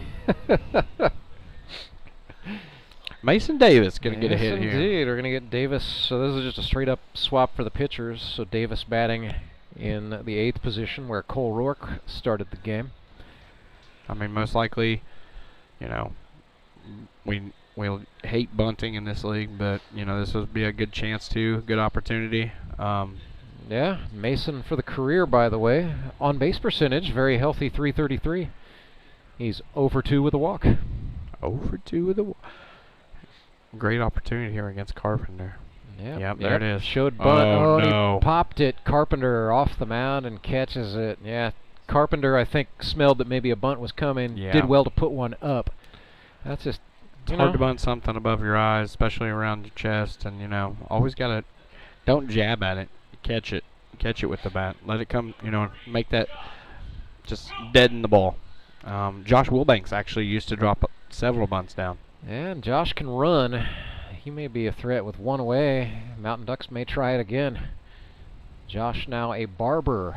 That was one of those fun off-season developments. Went to barber school, finished out his training, and yeah, he's working at a shop down in Branson, I believe, or Branson West. Yeah. One of the two.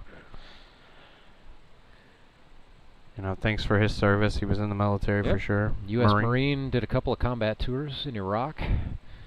Chased one outside there from the lefty Carpenter, and Josh. He's like, I don't know what I was doing here. Well, come on. Got a little bit overzealous there, perhaps. Carpenter may throw a slider here. Down, try to bury it, gave him his chase. Especially after that last swing. Yeah. Well, they did come over the heart of the plate. Wilbanks got it off Carpenter's glove, and then Winder had to backtrack. Are they going to get the lead? Wow. Oh, my gosh. They call him out at second. A very unconventional. Oh, here comes Cole. Yeah, Cole Roark would just like to say, now, what did you see on that one, sir?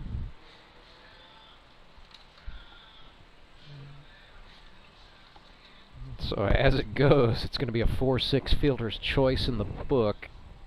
And where he was standing at in the dugout, because he got out there pretty quick. Yeah, he was on a spring. He's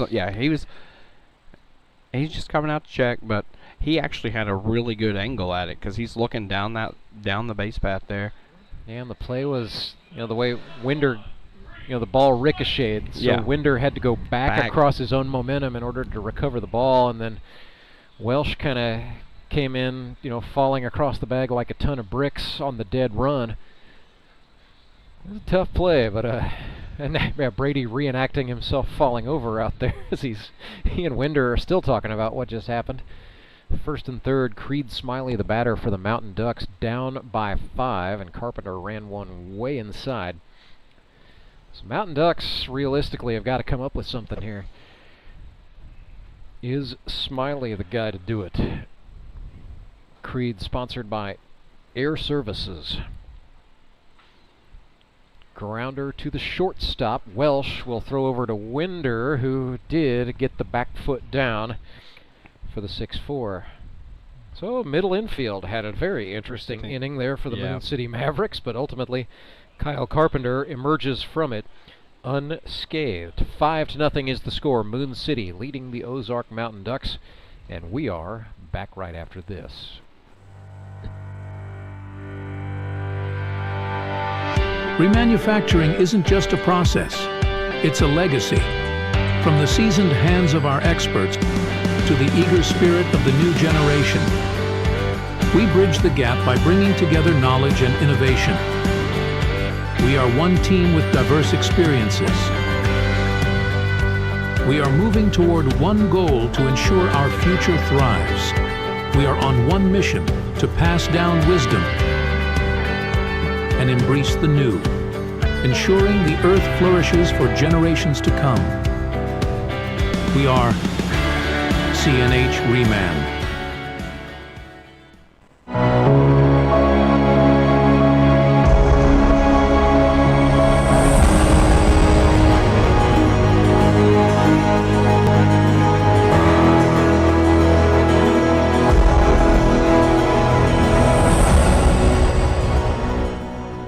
Davis back out for the Ozark Mountain Ducks. It'll be a little bit of a longer changeover as Creed Smiley, the Ozark catcher, made the last out. But he's got the gear on and he's locked back in. I'm Rantzberger. He's Justin Loudon.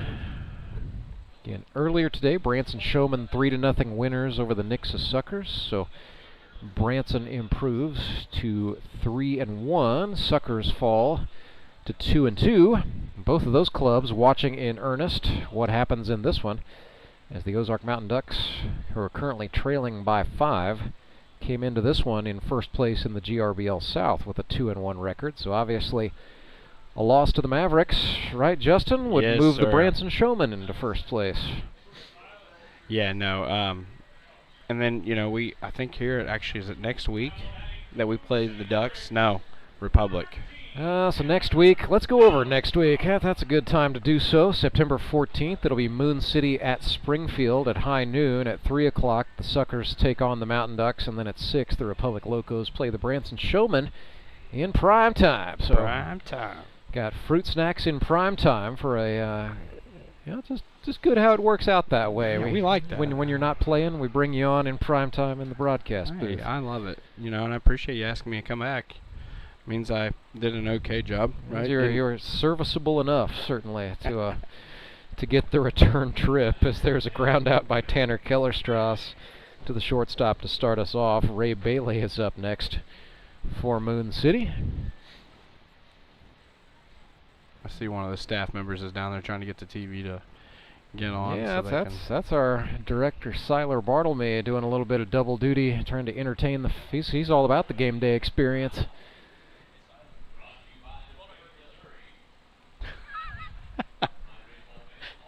They're yelling at him at the window to hurry up. That's our producer, Derek Seiko, telling him. Hey, you want to hurry up and get up here? Derek. Why you gotta mess with the rookie like that? He's having a good day. 0-1 to Bailey is inside. Siler is doing a good job. I will go on record as to saying that. He's been a nice addition, but we like having Derek on the show as well. We got a good squad here behind the scenes. Here's a grounder to the second baseman, Gallion up with it, and he's gonna get Ray Bailey by a step. Man, the Mavericks, you can just tell it is the manner in which they get down the line. The fear of Daniel England in their souls is really putting pressure on the Ozark defense. And that's one guy that you kind of got to watch out for. Like Dan England? Yeah. You played for him. I know. Most of the guys who have played for Daniel have said, I really enjoyed playing for Daniel. I do. He got pretty. Of course, you were on the team that went 7-1 and won the championship, so I'm sure that was fun too. Knock on wood. As of right now, and I hope that it changes this year. But that was actually, I believe, goes down as one of the best teams in GRB. It was, statistically speaking, 7 wins against a single defeat. It's the best season of all time. And a lot of those guys still play in the league now. Yes. So that just tells you, and Tyler Jones was on that team. Yep. Nick Bacon, Clay Murphy. So, I've noticed something about Mason Davis this inning, and he may have done it last inning, but he's not really got a leg kick going. No, it's just kind of a step. He seems to have shortened up the motion, and his follow-through is a little different too. It's kind of like he's throwing a frisbee. Well, he might be trying to spin it more, or might be just getting more movement on it. But yeah, that was not a kick. Not at all. More like a rocker step and a throw. The no wind pitch. But produces a walk to Tyler Jones, who is on for the second time today. And here we go, Brandon Winder. 1 for 2 with a double tonight. So 4 for 11 on the season is Winder. Oh goodness.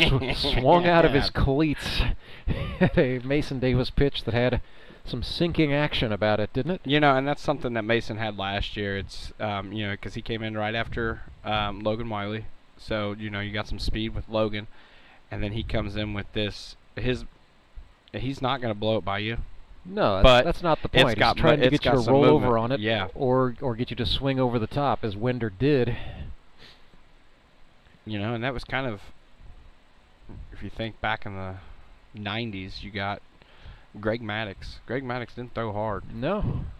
But, man, he was like a magician. Made a Hall of Fame career and then some with, you know, 90 miles per hour on a good day, and that hit Brandon Winder. So the runner, Tyler Jones, took off. Tyler Jones is so fast. I like to give him a hard time. Well, and he likes to say he's fast for 90 feet. Exactly. That's all I got, guys. No, I'll never forget. You know, we had an announcer out there at U.S. Ballpark, and they messed up, but called him his sister's name. So that's Taylor. That's Taylor Jones out there at second, but I give him a hard time about that all the time. Oh no, TJ is the man. TJ likes to say usually Taylor Jones is having a pretty good game. Nick Bacon. Yeah, Nick, hey, he's 1 for 2. Ooh, that was a big cut. That is going to come back and catch the screen. So Nick, like we talked about in his first plate appearance, wearing a purple sleeve. That's in honor of his sister Adrienne Bacon, who died in 2019. The week right before the GRBL championship game. There was a very heartfelt moment before that contest in which the two teams came together. Basically every player in that game had a wristband with the Batman logo in honor of Nick and his family and what they were going through. But Nick honoring her memory tonight with the purple sleeve on. As part of, it is September, which is Mental Health Month and Suicide Prevention Month. Ball and 2 strikes from Mason Davis. That dipped. It's going to get away from Smiley, and the runners will go. Goodness sakes, Creed almost got the tail runner, Brandon Winder, there. You know, one thing about Nick Bacon is he loves the game of baseball. And he loves to see the kids out here, and when he's not playing, he's doing another part of it. And yeah, he's got 3 girls at home. Oh goodness! And he waited back. Yes, he did. And he maybe waited a split second too long, chasing a sinker. But he loves to see those kids smile, and he'll do anything for these kids here at the ballpark, and just to get them to smile. And so, you know, hats off to Nick. So Nick in the hit column tonight. His Moon City Mavericks sitting pretty, 5-0 as we head to the 6th.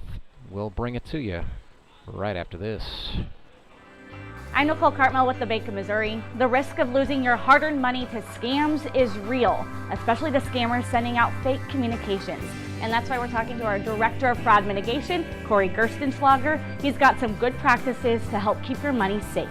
Thank you, Nicole. Yes, often we're seeing that people are being contacted by scammers through text message, phone calls, or emails, posing as legitimate companies or even your bank, trying to persuade you into providing sensitive information like passwords and things of that nature, sometimes even asking you to send them money. If you receive any kind of communication like this and you didn't ask for it, that's a good red flag that it isn't legitimate. So when you have those situations, get an actual number that you trust for that company, call them and verify the accuracy of the information that you're receiving. Good rule of thumb is make sure to check your accounts frequently and report any suspicious activity. Thanks, Corey. At the Bank of Missouri, we help you live well, bank well.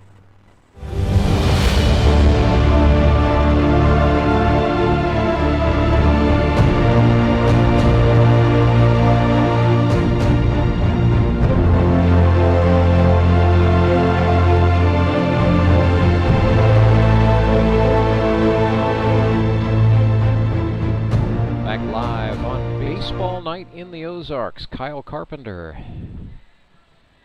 out for a third inning of work. Moon City got 3 shutout innings from A.J. Musser to start this one. Carpenter has been solid through the 4th and the 5th, and now we get to see Carp top of the 6th facing the top of the order. It'll be Brett Gallion, Trey Simpson, Andrew Meyer for the Ozark Mountain Ducks. Which then just has to lead on to that TA is going to make his appearance here after this inning, probably the 7th, 8th, 9th. Maybe a sort of a vintage. That's some old school That's grip old and rip school. baseball Yeah. right there. The old 3-3-3. But you know, we saw the 2021 Moon City Mavericks pull that one out of the bag a few times with let's see, Devin Braswell, Jacob Smith, and Clay Murphy. Yep. That just may be what Daniel's got in the bag tonight. The old lefty, Devin Braswell, yeah. And he had then we had the 6'6" giant. Yeah, Jay Smith, everything from the stretch. Yep. And you know, I remember opposing batters would say things like, you know, Jacob Smith doesn't throw that hard, but it's Jacob Smith threw strikes. He threw a lot of and strikes. Jacob Smith got outs. So yes, he did. It doesn't matter how hard it is if you're not getting hits. Grounder to the second baseman off the bat of Brett Gallion is handled. That's Brandon Winder making the play over there on the right side for the Mavs. 1 down. Does Trey have a hit yet this game? Trey Simpson? Yeah. Does not. So grounded into a double play and then struck out last time up. But yeah, Trey has had a hot season. He had 3 hits in the first 3 games. So looking to keep a streak going. Watches a Kyle Carpenter breaking ball dip outside. 1-0.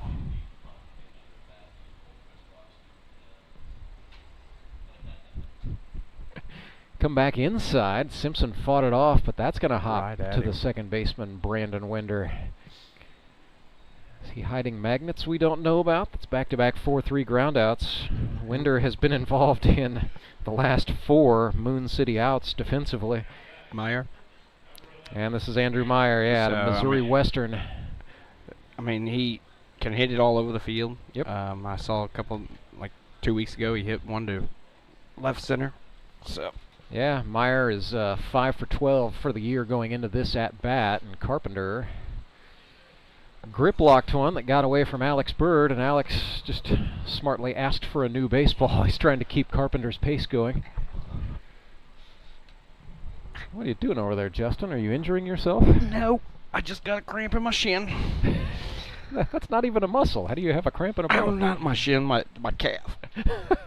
All right, I'm gonna mute your mic here while you suffer in pain. Kyle Carpenter fires home. If you could only see what I can see.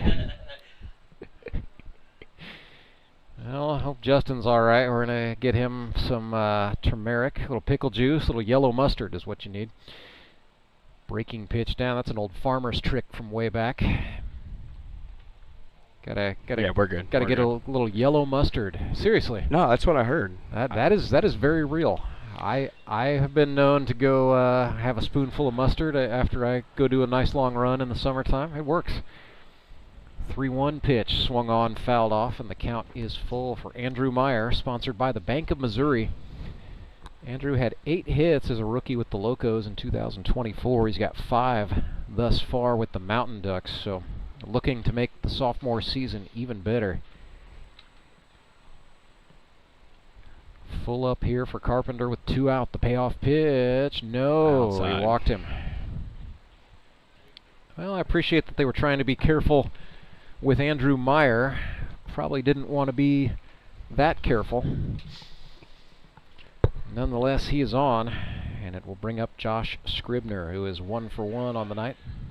Now, if I'm not mistaken, his first game was actually last week, correct? Yeah, Scribner was out of action early in the season.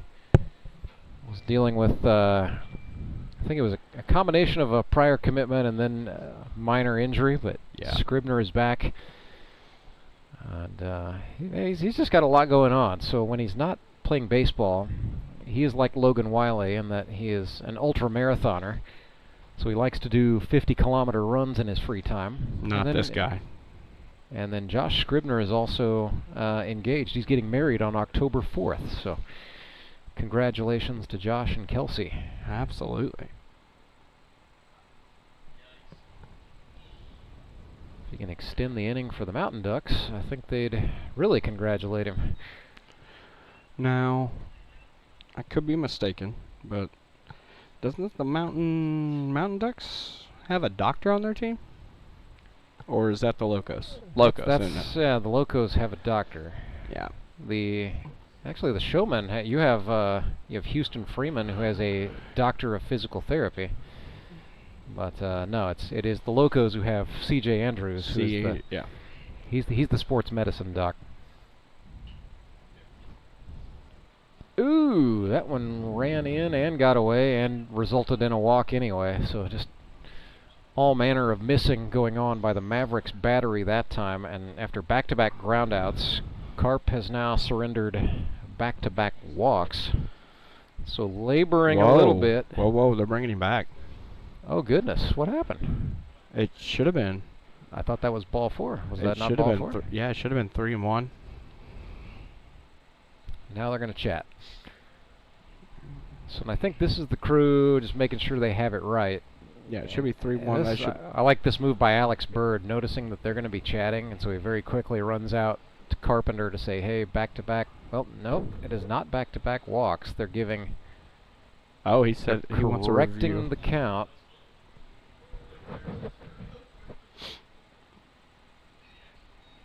So we're going to go 3-2. All right. I guess he went. That's the story we're going with. It is a stolen base for Meyer. And we'll do a 3-2 pitch to Josh Scribner. Get it, got it, good.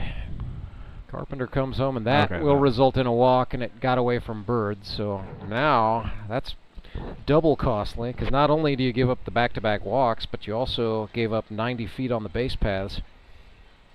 And that creates first and third for the Godfather, Tony Lewis, wearing number 9. Came into the day 3 for 9. He's now 3 for 11, 0 for 2 on the night. Is this something new for Tony wearing his pants up? We're showing the high socks? Yeah, that is a whole new thing. What he said was he could not find white pants in his size that were full length. I think he just wanted to show off the calves. I got to be honest with you. You know, yeah, I was gonna say because I've always remembered him having the. Oh no, he's the guy who wears the pants way down, basically hanging off the back cleats. David Edwards does that too. Oh, what a hit! Yes, indeed, that's a well-timed rip for Tony Lewis, resulting in a run as Meyer scores. It's an RBI for the Godfather. His hitting streak continues. And the Mountain Ducks are on the board. It is now 5-1.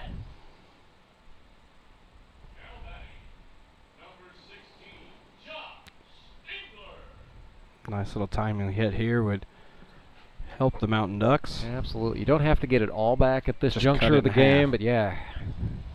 If Engler can bring home 1, maybe 2, that would be a big deal. Engler, sponsored by Offen Petroleum.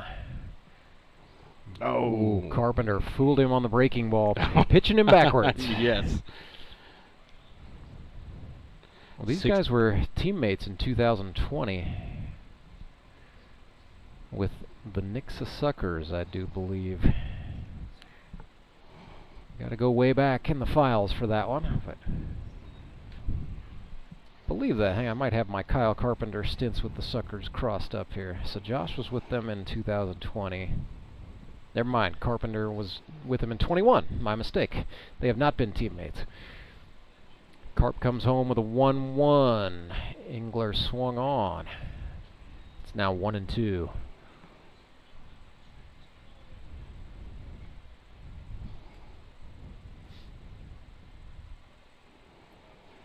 Engler stands tall in the right-handed batter's box. Open stance before the load-up. Swings and fouls this one straight back behind home plate.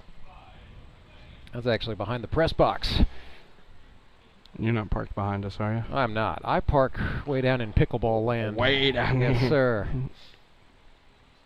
There's a game I remember I went out after I got done and saw someone with a shop vac and the remnants of a sunroof scattered throughout the compartment of the car, and I thought, that's not going to be me. I'm not going to do that. Carpenter bows his neck and strikes out Josh Engler, so does concede the run to Tony Lewis. It will be earned.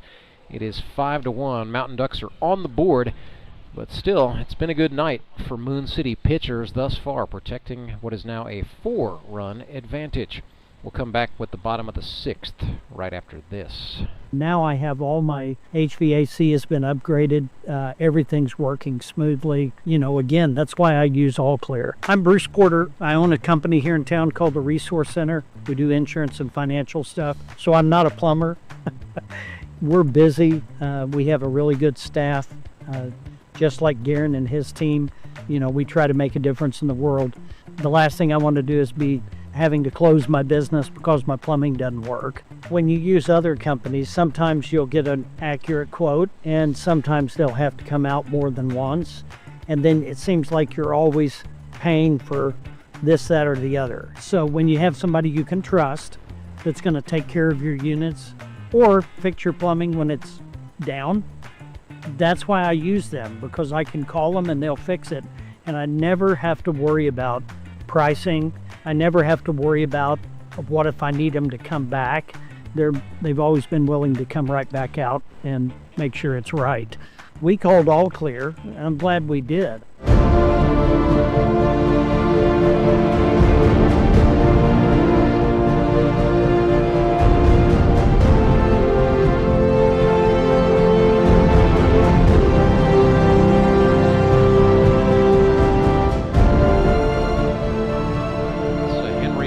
Pitching change for the Ozark Mountain Ducks, who have called on the rookie from Barquisimeto, Lara, Venezuela, Brian Sanchez. 4 innings pitched in his GRBL career, 1 earned run on 6 hits, 5 strikeouts. Has not walked a batter, so a 2.25 ERA for Brian Sanchez across a bit of a small sample size. Gets to face Alex Bird, Sam Hornberger, and Thomas Brand this inning for Moon City, so the 9, 10, and 1 hitters. Sanchez, fastball, slider, y la curva. That looked like an 82-mile-per-hour slider that got Alex Bird to swing and miss. So Brian Sanchez and Creed Smiley battling across a language barrier to work together. It's been pretty fun to watch those guys sometimes talk some things out using sign language and hand gestures. And sometimes they have to get Tony Lewis Sometimes involved. Tony Lewis has to come over. Ball and a strike. I actually, during tryouts, got to talk Brian through some of the things he was supposed to do. And, I'm semi-fluent in baseball Spanish, but I made up some interesting phrases a time or two.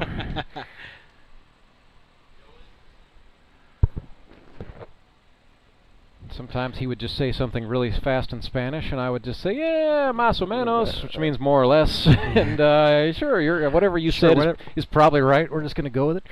Alex Bird fouls that one off. But I knew lanzador, that's the word for pitcher, so we just told him go on the mound and be a lanzador, and he got the message. He's done really well. And he's a good option, a nice mix between him and Mason Davis to bridge it there in the middle innings between Engler and Cole. Yeah, you go from Davis to Sanchez, who's got stuff that sits in the mid-80s and generally locates pretty well. Pitch. Ooh, La Curva, 73 miles per hour, gets Alex Bird on strikes. Absolutely. But yeah, when you go from Mason Davis to mid-80s, it looks like lightning, right? Exactly. We saw a similar phenomenon. The Suckers did that very well with Ethan Paskey last year. Mountain Ducks taking a page out of that playbook and using it for Brian Sanchez's advantage. Here is Sam Hornberger. He usually likes the harder throwing pitchers, so we'll see what Sam can do with the offerings from Sanchez, who jumps ahead 0-1. He's doing well with first pitch strikes, 2 for 2 thus far. Absolutely, yeah. He's he's all around the zone. He's challenging him. He's not backing down. Very smooth. That was the deal. Really, he showed up to tryouts, or first he showed up to the open workouts without really knowing anybody. And so, mission number one was make sure this guy gets back here in a week for tryouts. But yeah, mission number two was like, let's see what he's got. And yeah, threw a lot of strikes, throws some good velocity. Command and feel for the zone is usually very good. So far, so good. Like I said, small sample size, but Brian Sanchez has been a welcome addition. That was the curveball again, and so we're seeing a tendency for him to use that as a 2-strike pitch. That may be at Smiley's behest more than Sanchez. Yeah. I like the approach, though. We're getting another 0-2. Let's see what they go to. Do you try that again, or do you I think you elevate the fastball, honestly. Let's see if Creed's thinking what you're thinking. The 0-2 revisited. Well, that's why you're a player, and that's why I sit up here. High fastball. Yep. Elevate it. Man, oh man. When you're on, sir. Thank you. Back-to-back strikeouts for Sanchez. Go on. Well, take your victory lap. No, actually, I was just going to say it's a beautiful night here at the ballpark. Looking over here to the right and see the moon. It's nice. 72 degrees. Yeah, this is good stuff. This is what it is all about. Back to the leadoff position we go. This is Thomas Brand for Moon City. Not a bad crowd tonight. No, we've had steady attendance all day long. Yeah, 72 on the button. Wind has died down. Almost a poetic night for baseball.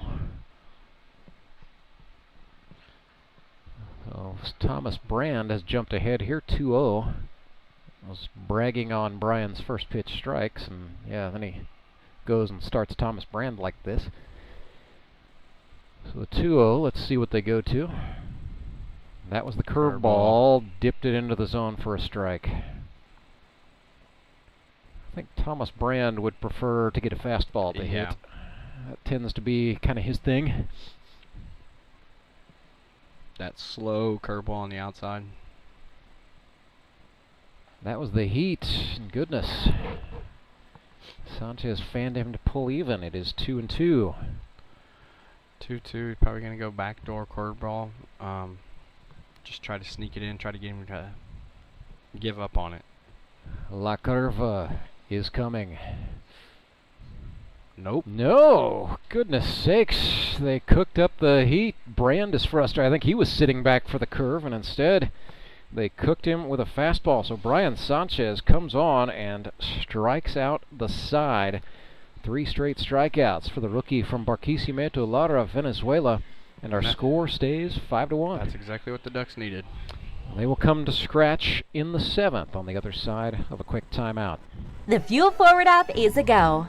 Fuel Forward provides quick and secure payments and everyday savings on fuel at your local Rapid Roberts to keep you moving forward. Download today and save up to 20 cents per gallon on your first fill-up. Then save 5 cents per gallon every fill-up after that. Driving just got a whole lot better thanks to the Fuel Forward app at your local Rapid Roberts.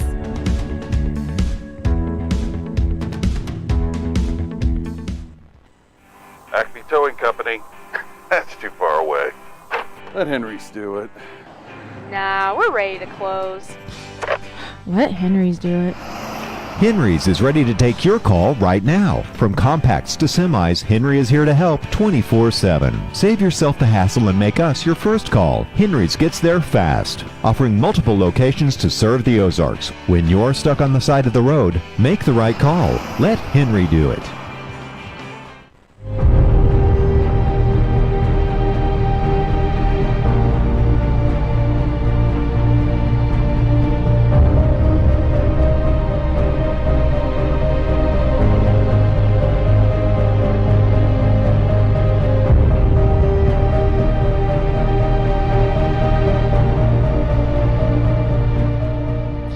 Towing pitching change for the Moon City Mavericks. You hear that strange revamped, auto-tuned, remixed Bob Ross. That means it is Tyler Abma. Any day's a good day when you paint. Bob Ross famously said. I can't even let you get a word in. Sorry. No, you're good. He actually, so Tyler and I, we're good friends outside of here, so we talk all the time. And he told me that was going to be his walk-up. And I thought he was joking. No, so I will not lie. The first time I listened to it, I thought, you got to be kidding me. Second time, I was kind of grooving along. It comes along for you. 14 innings pitched for Tyler Abma this season. 3 earned runs on 11 hits. He's got 15 strikeouts and a single walk, so a 1.93 ERA. Breaking pitch there to Joe Emery that Joe fouled off and might have caught himself in his own armpit there. Yeah. He's going to walk around and think about it. TA is a Drury Panther. Indeed. TA is he's an original in a lot of things. An old Miller Cardinal who collected a lot of strikeouts throughout a record-setting high school career. And then, yeah, Drury Panthers. That was sort of his connection into the GRBL when he and his wife Allison moved back to the Ozarks from Sandy, Utah, where he'd been playing in some men's leagues out there. Down on strikes goes Joseph Emery. 1 away. 16 strikeouts now in 4 games for Tyler Abma. He's dealing. He is dealing. He's got to be at, what'd you say he's at total? 120 something? Abma for the career, he just passed the 100 mark. He was at 107 coming into tonight, so that was 108. Yeah, I was going to say, he is 9th all time. He got the 100th strikeout on opening day. I remember now. So Brian Sanchez getting his first plate appearance of the night. Brian 1 for 5 with a couple of RBIs. His 1 hit is a double. Also got a couple of strikeouts and 1 walk. El Lanzador. We'll see if he can hit here. It's 1-1. Clubbed it, 1 hop to the shortstop, Brady Welsh. Good hustle by Sanchez, but Welsh is going to get him by a step. Hustling down the line. So yeah, predominantly a pitcher, but just, I don't know. You know, he's one of those guys that doesn't really require a pregame pep talk. He just shows up and plays hard. So here's Josh Wilbanks.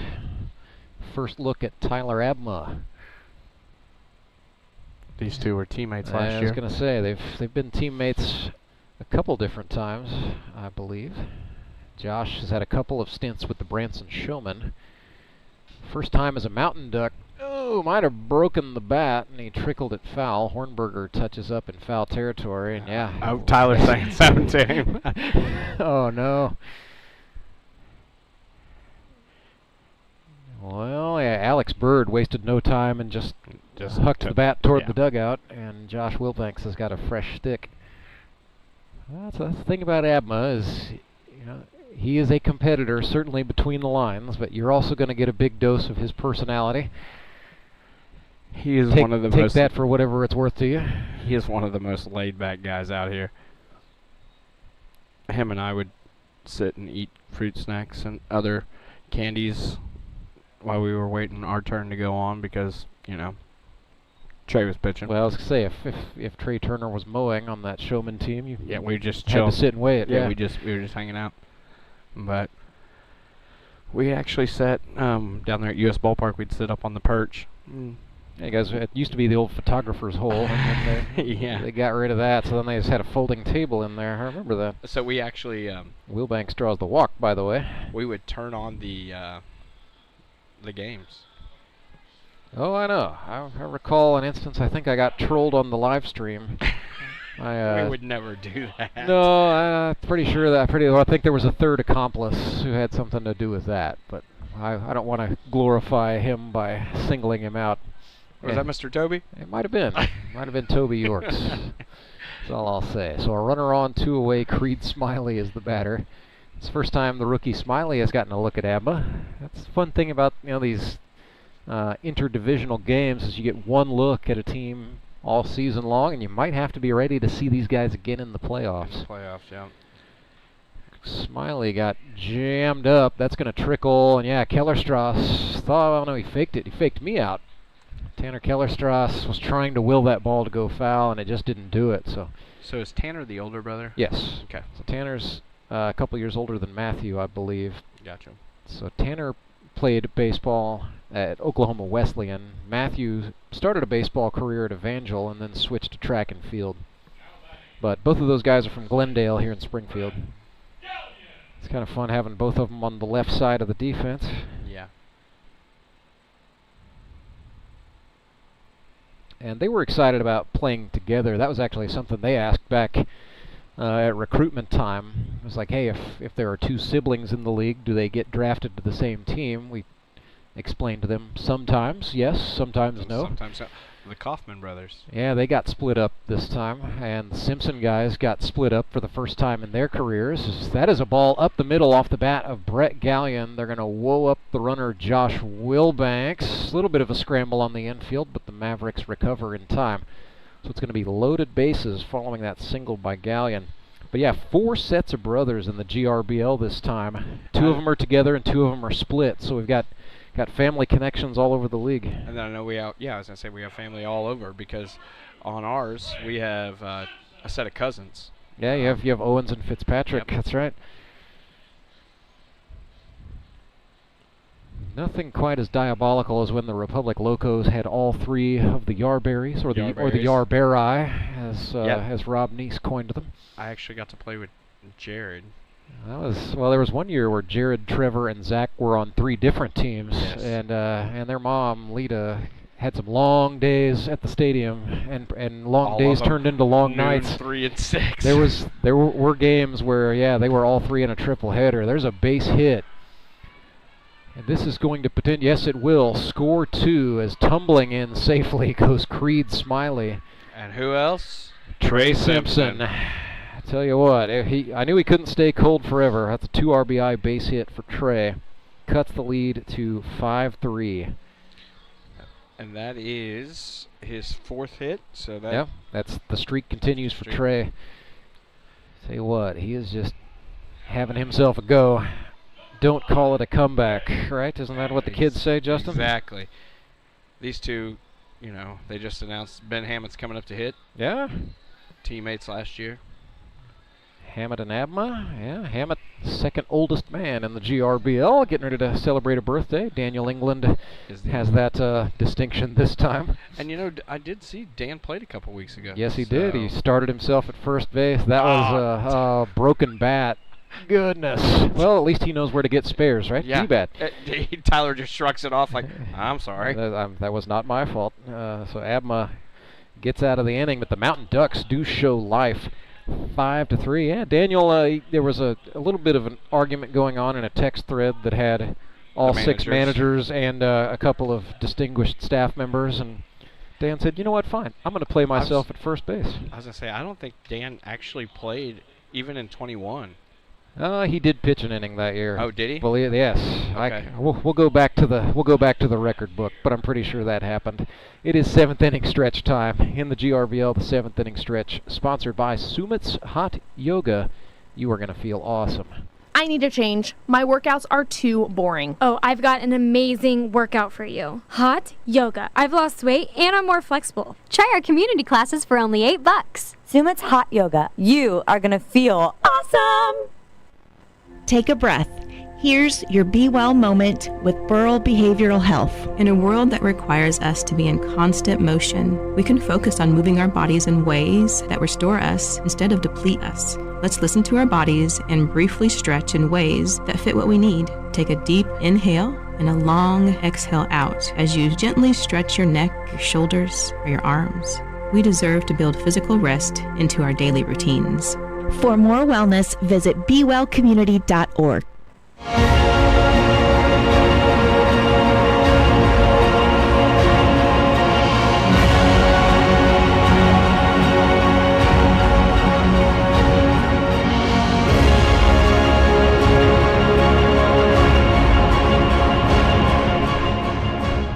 Brian Sanchez back on for the Ozark Mountain Ducks. They have cut the deficit. It is now 5-3. Moon City Mavericks coming to bat on the downside of the 7th inning stretch. It is 9/8 day with Burrell Behavioral Health winding down. But a big thank you to our friends at Burrell Behavioral Health for supporting Grip and Rip Baseball and for all the work that was done today in the name of promoting mental health awareness and suicide prevention. National 9/8 Day will be celebrated tomorrow. That is a high fly ball. Actually was hit high enough to exit the lights and then cut back down into the light pool. That's potentially dangerous there. And Joe Emery all over it. Matthew Kellerstrass retired. It's going to bring up Brady Welsh.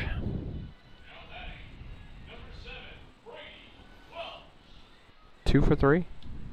1 for 3. No, Brady is 1 for 3. Had a triple in the first triple, inning. and then he reached on an error in the 4th. And then there was a, E6. Yeah. It was a complicated play, but I'm just going to go with E6 and leave it with that. 0-2. Brian Sanchez going right at Brady Welsh, who's crowding in. Manager of the Hartville Eagles, high school varsity team in Hartville, Missouri. No harm done, wild pitch there. Nobody on. So Mountain Ducks have got to try to stave this one off and then try to rattle the bats again in the 8th and or 9th. They can get out of this with no damage and come back in and at least score one. Wow. Wow, Welsh hammered one. Back it goes, but tracking it nicely and making the catch, Josh Engler for the Mountain Ducks. That was a loud out, wasn't it? Yes, it was. Because you could, we have a couple windows open up here, but still, the crack of it was just, whoo. Hard hit ball at somebody, unfortunately for Brady. Which honestly, Brady has that. He's got some power. He hits the balls hard a lot. Tanner Kellerstrass is 2 for 3 on the night. He's also got a couple of RBIs. Might be in contention to come visit us if the Mavs hold on. Swung on and missed there. He was seeing Brian Sanchez's velocity and thinking about it. He was absolutely belting one, wasn't he? I'm going to tee up this one. It's Tanner Kellerstrass, sponsored by Martino Training Systems. Looking back in his college career, he hit 6 home runs in his 3 years at Oklahoma Wesleyan. Or he hit .330. He was 30 for 91 for his career, which spanned 84 games. Finished out in 2021. They went fastball. Time for the curve? Is that what you're saying? No, it was looked like a slide. No, that was the curve. He just sort of spiked it. I got a feeling now, 1-2, he's probably going to go fastball up just to try to get him to chase. I'll never doubt you again. Touchdown, Lamar Jackson. Sorry, I just caught my eye. Got the TV down in your purview. They do go fastball up, and Kellerstrass kept it on the shoulder. So, hey, right approach, just not the result. It's now deuces wild for Tanner. Sanchez is working really, efficiently. He looks really good. Yeah, really looks dialed up. I think the week off might have helped him a little bit. Done him a lot of good in terms of resting up as he punctuates that with a strikeout. That's his 4th on the night. Mountain Ducks may want to think about sending him back out there. I don't know. We'll wait and see what happens. We'll come back with inning number 8. 5-3 is the score. Mavericks lead the Ducks. Acme Towing Company. That's too far away. Let Henry's do it. Nah, we're ready to close. Let Henry's do it.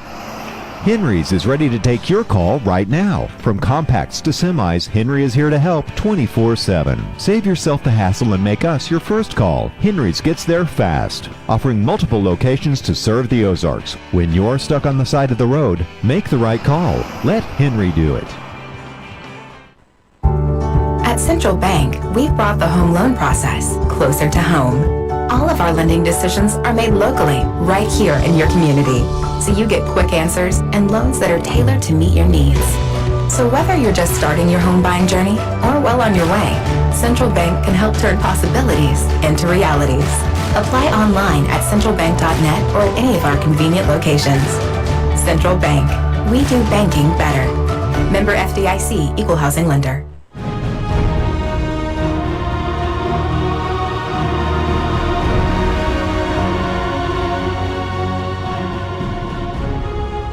Josh Scribner, Tony Lewis, and Josh Engler due up for the Ozark Mountain Ducks, who trail the Moon City Mavericks 5-3. Top of the 8th as Josh Scribner, the rookie from University of Nebraska Omaha, steps in.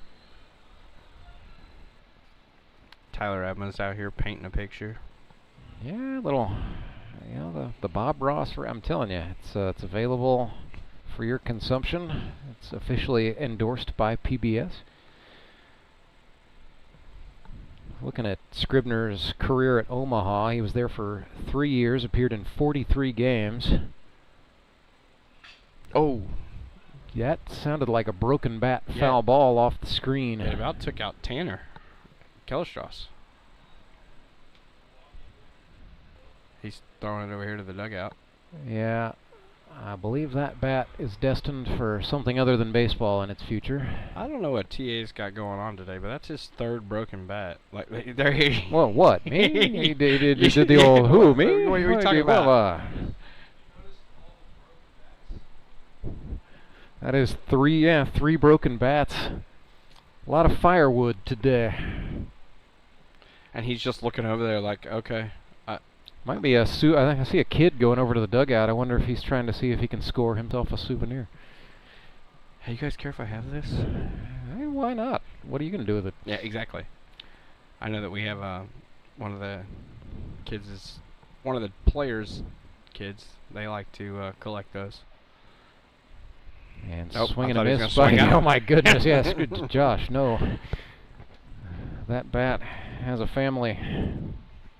So down on strikes goes Josh Scribner, and the batter is Tony Lewis. Hit an RBI single out to right last time. 1 for 3 on the night.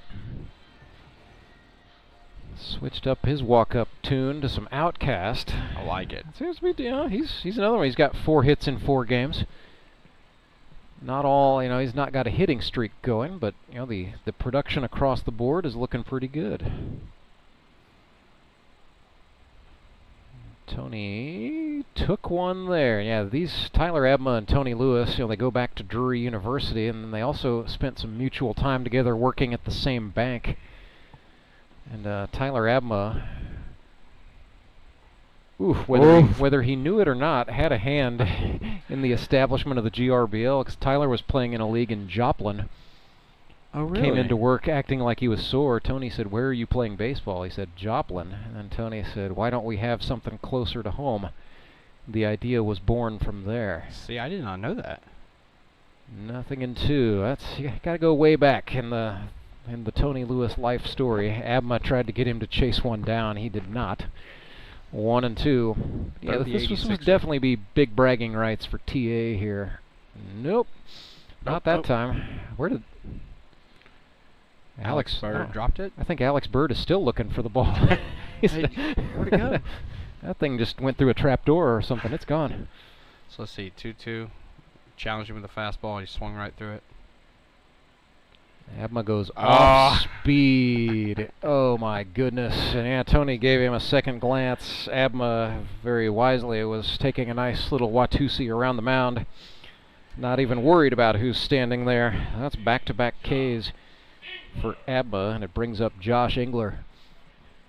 Tyler Abma trained for this season, he told me, by chopping up a fallen tree and splitting wood. They had a tree fall in his yard, and he opted, rather than calling in a service, he cleared it the hard way. Yeah, he actually did, because he sent me a picture of it, and I was like, what happened?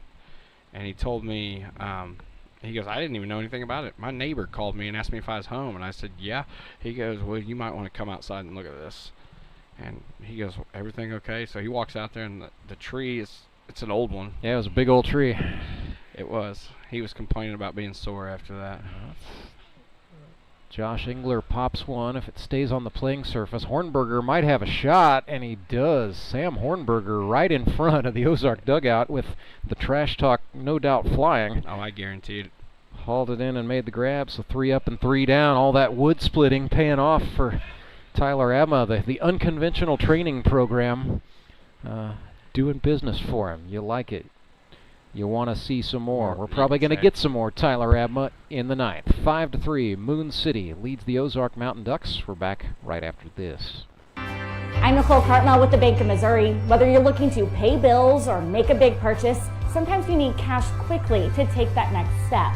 A consumer loan might be a perfect option to help you live well, bank well. Sardi McClendon, one of our branch managers, is here to explain. Thank you, Nicole. We provide personal consumer loans for almost any purpose, from building your credit to financing that new car. We offer competitive rates, and decisions are made locally so we can get you the money that you need quickly. But what makes our consumer loans unique is that personal touch. For example, I recently worked with a customer to secure a loan for a horse trailer. He could have went elsewhere, but he chose to work with his bank because of that personal relationship that we've built with him. Being able to work with your personal banker that you know and trust makes a big difference. That's right, because we work with our customers to help them live well, bank well. Get started at bankofmissouri.com.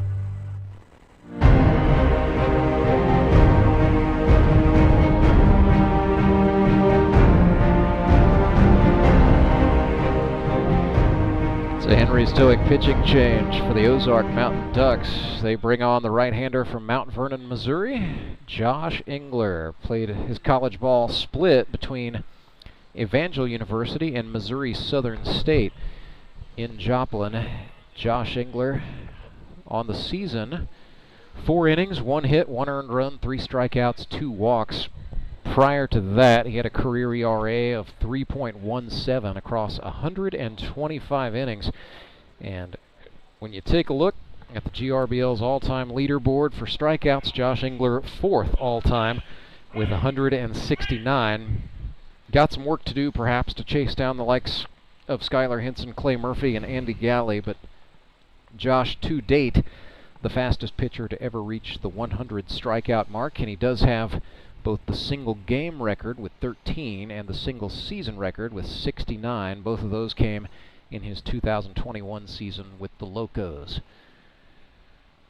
0-1 to Ray Bailey, swung on and yeeted. That is out of the parking lot. That may be over Fremont Avenue and in a front yard across the road. Goodness sakes, that was moving.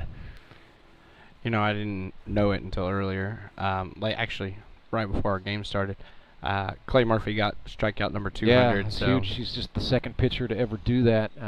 Came up in a loss today, but yeah, Clay Murphy. The 200 strikeout club is a small one with just 2 members. 2 people. Skylar Hinson and Clay Murphy, but Josh Engler may get there. You know, he's limiting his innings workload.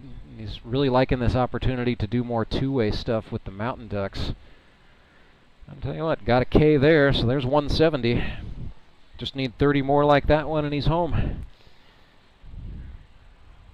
Man, let's see. Mount Vernon? Yes. Right? So yeah, he was a baseball and a basketball player. You can tell by the height. He told me, I really enjoyed playing basketball, but, baseball was kind of where we determined the future was. So he played his first 2 seasons of college ball at Evangel, pitched a total of 123 innings there. And then at Missouri Southern, he appeared in 15 games across 2 years, pitching 21 innings and had a 3.86 ERA, used, predominantly as a reliever, just used in kind of spot appearances for the Lions. But then also, that's where it got serious with Josh's wife, Ashlyn, who was a college volleyball player for the Southern Lions. And so they've gone on, gotten married, had a couple of kids, made a life, doing all the things you do. Now they can play 2-on-2, right? They got a boy and a girl. They do. They welcomed a baby into the world in 2023. But yeah, they have their daughter Ivy.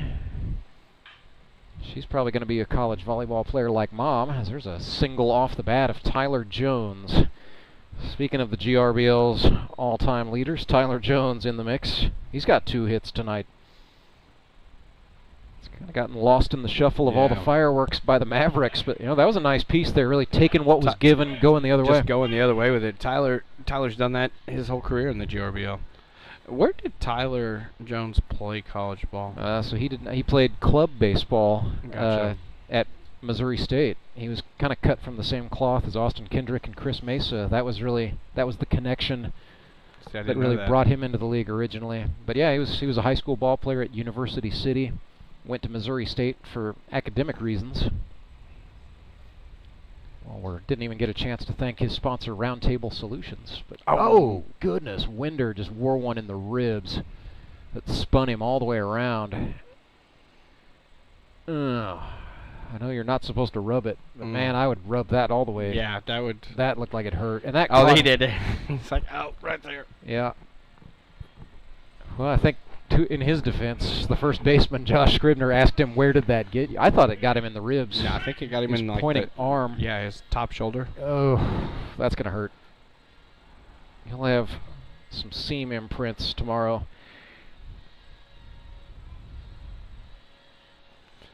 Brings up Mr. Nick Bacon. With the extended version of his Batman theme as Smiley went out to talk to Engler a little bit. Love it. Nicky B, he's probably one of the only guys that could probably pull that off. Ain't no way I'm fitting in that suit.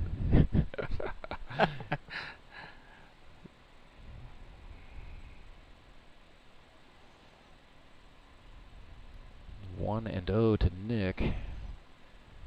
Standing tall, swung on and missed. Call that the daddy hack. I was going to say, he was undoubtedly committed. That was not an excuse me swing. No, he was all for it. I think he's going to hit one right at Tony. That was another big cut. Engler ran that one looping away from the right-hander. It was a good pitch. It sure was. I think Engler has picked up on the fact that Bacon is being aggressive, and so he's just going to go right at him. He's going to spin the slider? I don't know. I don't know if I didn't see a shake. That was a nod. Okay. Stepped off there for a second. Got what he wanted. That was a fastball, and that was down. Maybe he should have spun the slider. Spun it. 2 balls, 2 strikes now for Nicholas. That's his go-to pitch, honestly. The slider? Yeah. Oh, I yeah, think so. absolutely. He's sort of, similar to Skylar Hinson. He's got, fastball, slider. But Josh also has a slower curve he will work sometimes, but yeah, he tends to work a lot like Skylar Hinson does. Just when you're also 6'6" and you can put the ball as high in the air as Josh does on delivery and create that much downforce. There it is. There it was, the slider. And not even a dropped third strike. Creed Smiley doing a nice job. Little butterfly drop there, hanging on. 2 strikeouts for Josh this game. Batter will be the Birdman, Alex Bird.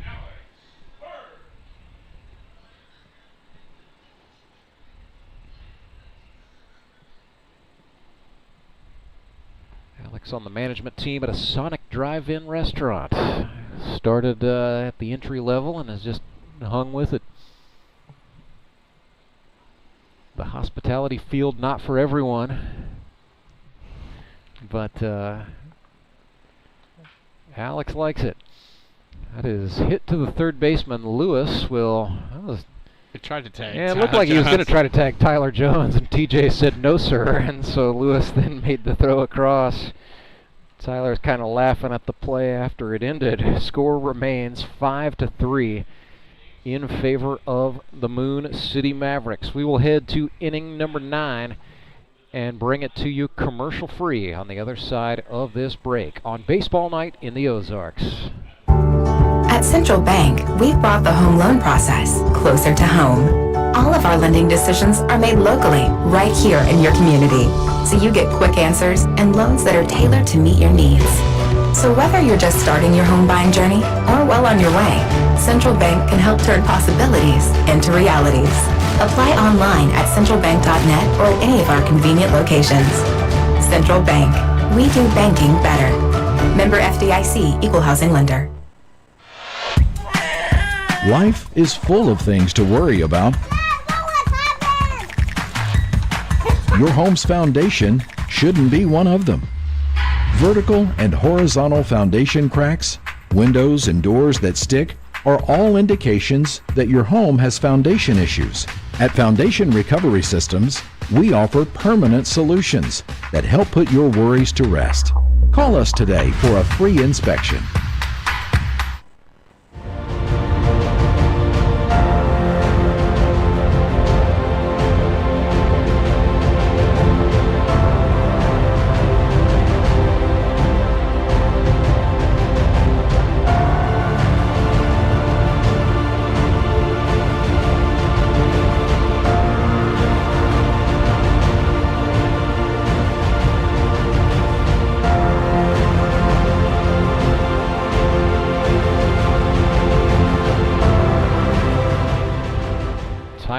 Back on for the Moon City Mavericks here in the ninth as the crowd getting adequately welcomed to the jungle. It'll be last chances here for the Mountain Ducks in the top of the ninth. Joe Emery, check that, it'll be the pitcher's spot.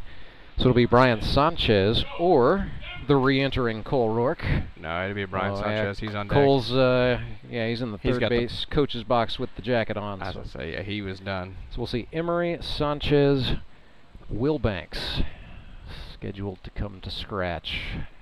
Emery swung on and fouled that one back.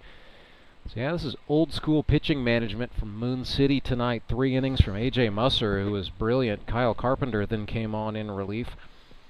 He threw 3 innings, conceded a run, and then Tyler Abma on in the 7th. Just trying to finish here. And Tyler Abma breaking pitch got away from the catcher Alex Bird there. 1 ball, 1 strike. Great pitch. Looked like the slider, if I'm not mistaken. 1-2.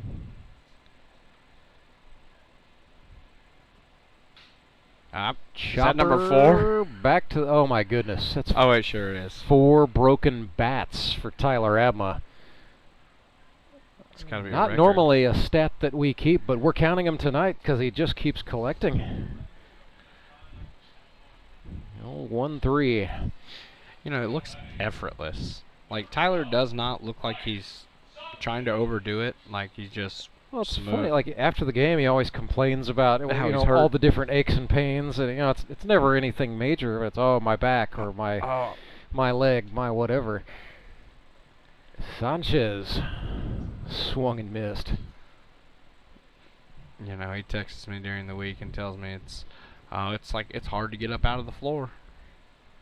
Hey, like that's called aging, pal. Yeah, it's part of it. Doesn't have much to do with baseball. Just get ready. That's all I can tell you. Oh, 1 ball, 1 strike. Yeah. Tyler Emma's boy's getting his glove. Brooks is watching this one in earnest. I think he might think the Mavericks are going to hang on and do this thing as Sanchez goes down on strikes.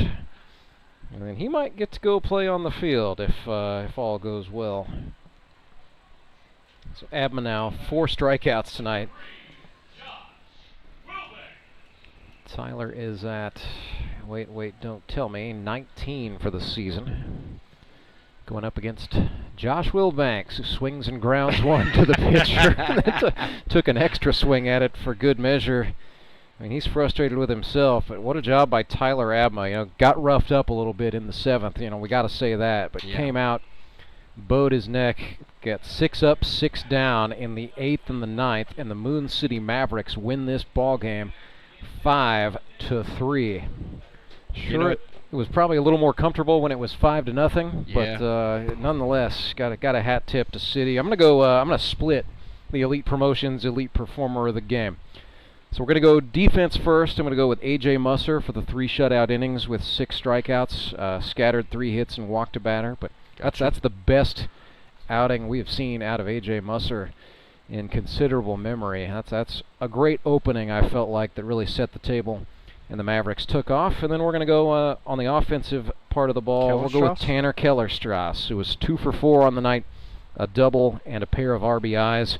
So yeah, AJ Musser and Tanner Kellerstrass, your Elite Promotions elite performers of the game. So that means the Showmen are on top of the South. Yes, indeed. I knew you wouldn't let me go home without. We weren't even getting into final thoughts yet. We gotta set up the standings, and then let's see. So yeah, the Showmen are 3-1. The Mountain Ducks fall to 2-2, and the Nixa Suckers fell to 2-2. So we will. And neither of those teams holds criteria over each other because they haven't played yet. First meeting for them is going to be next week. That's Ozark and Nixa. Yeah. So they've got kind of one of those weird things where they play each other twice. Yeah. And then they'll play again. Twice each other in the matter of 3 weeks. So they will play each other next week at 3. That's going to be an important game. That sandwich game between the Mountain Ducks and the Suckers. Both teams will go into it 2-2. Branson Showman at 3-1, first place in the South. In the GRBL North, it is Moon City firmly in the driver's seat at 3-1. Republic Locos are 2-2, and the Springfield Metropolitans still looking for their first win of 2025. They are 0-4, suffering a heartbreaker. So Moon City, for the moment, holds head-to-head criteria over Republic. But looking at the schedule for the 14th, high noon, it'll be the Mavericks taking on the Metropolitans. Be a big one for the Mets to get out of the slump right there and then at high noon. Yeah. At 3 o'clock, it's the Nixa Suckers and the Ozark Mountain Ducks, and then at 6, the baseball night in the Ozarks game, Republic Locos against the Branson Showmen. So Locos are 2-2. Could conceivably pull even with the Mavs if the Metropolitans win that noon game. And of course, Snacks, you and the Branson Showmen watching to see who will improve to 3-2 in that 3 o'clock game. But if you go out there and take care of business, you'll yes, indeed. I feel like I have to say the phrase, or it's not even a GRBL broadcast, right? You know, it's kind of crazy to think about it because I didn't know this, but Clay was telling me after we were getting ready to warm up and they just got done, and you know they're gonna get it figured out. Mm-hmm. They're too good of a team not to. But he was telling me that he's 0-7 here at Meadow Park. He has not yet won here at Meadow Park, and that is hard to believe. I think it's starting to hang with him a little bit. But yeah, they the Mets of yesteryear started off 0-3 and then went out to U.S. Baseball Park and got out of the slump a little bit. But yeah, Meadow Park has not been kind to Metropolitans manager Clay Murphy historically. One of the most decorated GRBL careers of all time. Exactly. But, all that occurred at U.S. Baseball Park. But yeah, they didn't have Logan today. Yeah, no Wiley. The biggest thing for the Mets to get off that 0-4 is to give some run support to their pitchers. They've pitched well. They've defended reasonably well. They're good in 2 phases. Their offense is just struggling. There's not a kind way to say it. Yeah, and they got 2 good bats in their lineup too. You got Harrison Waters in there. You got Brashler. Yep. And I mean, it just goes on. And Clay, Grant Cole. Cundiff's another one I would throw in there. Cole Hazelhorst as well. They're too good to stay cold, but it's just sometimes cold is contagious, just like hitting is contagious. Yeah, and once they get those first couple hits, they're gonna get it rolling. And I know that Clay's got faith in his guys, and as he should. So, but yeah, no, they'll get it going and hopefully get a W. Well, tonight the Moon City Mavericks got it going. This was a big bounce-back game for them after losing to the Nixa Suckers 7-0 before the Labor Day break. For them to bounce back and get a win tonight is a big deal. Well, Snacks, we will talk things over with some Moon City Mavericks on the other side of the break, but we will bid you good night. Thank you for turning in another fine performance. We'll appreciate it. See you back in primetime next week, but it will be as a player rather than as a commentator. But we'll have you back upstairs again real soon. Absolutely, sir. Appreciate you. Thank you. Justin Fruit Snacks Loudon, 4-time Howard Bell Trophy champion. We were back to talk things over with the boys from the Mavericks right after this. It is Grip and Rip Baseball, live and free, right here on our YouTube channel. Back in 60 seconds for some more post-game coverage.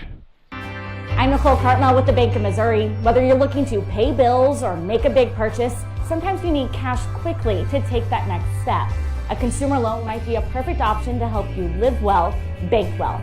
Sardi McClendon, one of our branch managers, is here to explain. Thank you, Nicole. We provide personal consumer loans for almost any purpose, from building your credit to financing that new car. We offer competitive rates, and decisions are made locally so we can get you the money that you need quickly. But what makes our consumer loans unique is that personal touch. For example, I recently worked with a customer to secure a loan for a horse trailer. He could have went elsewhere, but he chose to work with his bank because of that personal relationship that we've built with him. Being able to work with your personal banker that you know and trust makes a big difference. That's right, because we work with our customers to help them live well, bank well. Get started at bankofmissouri.com.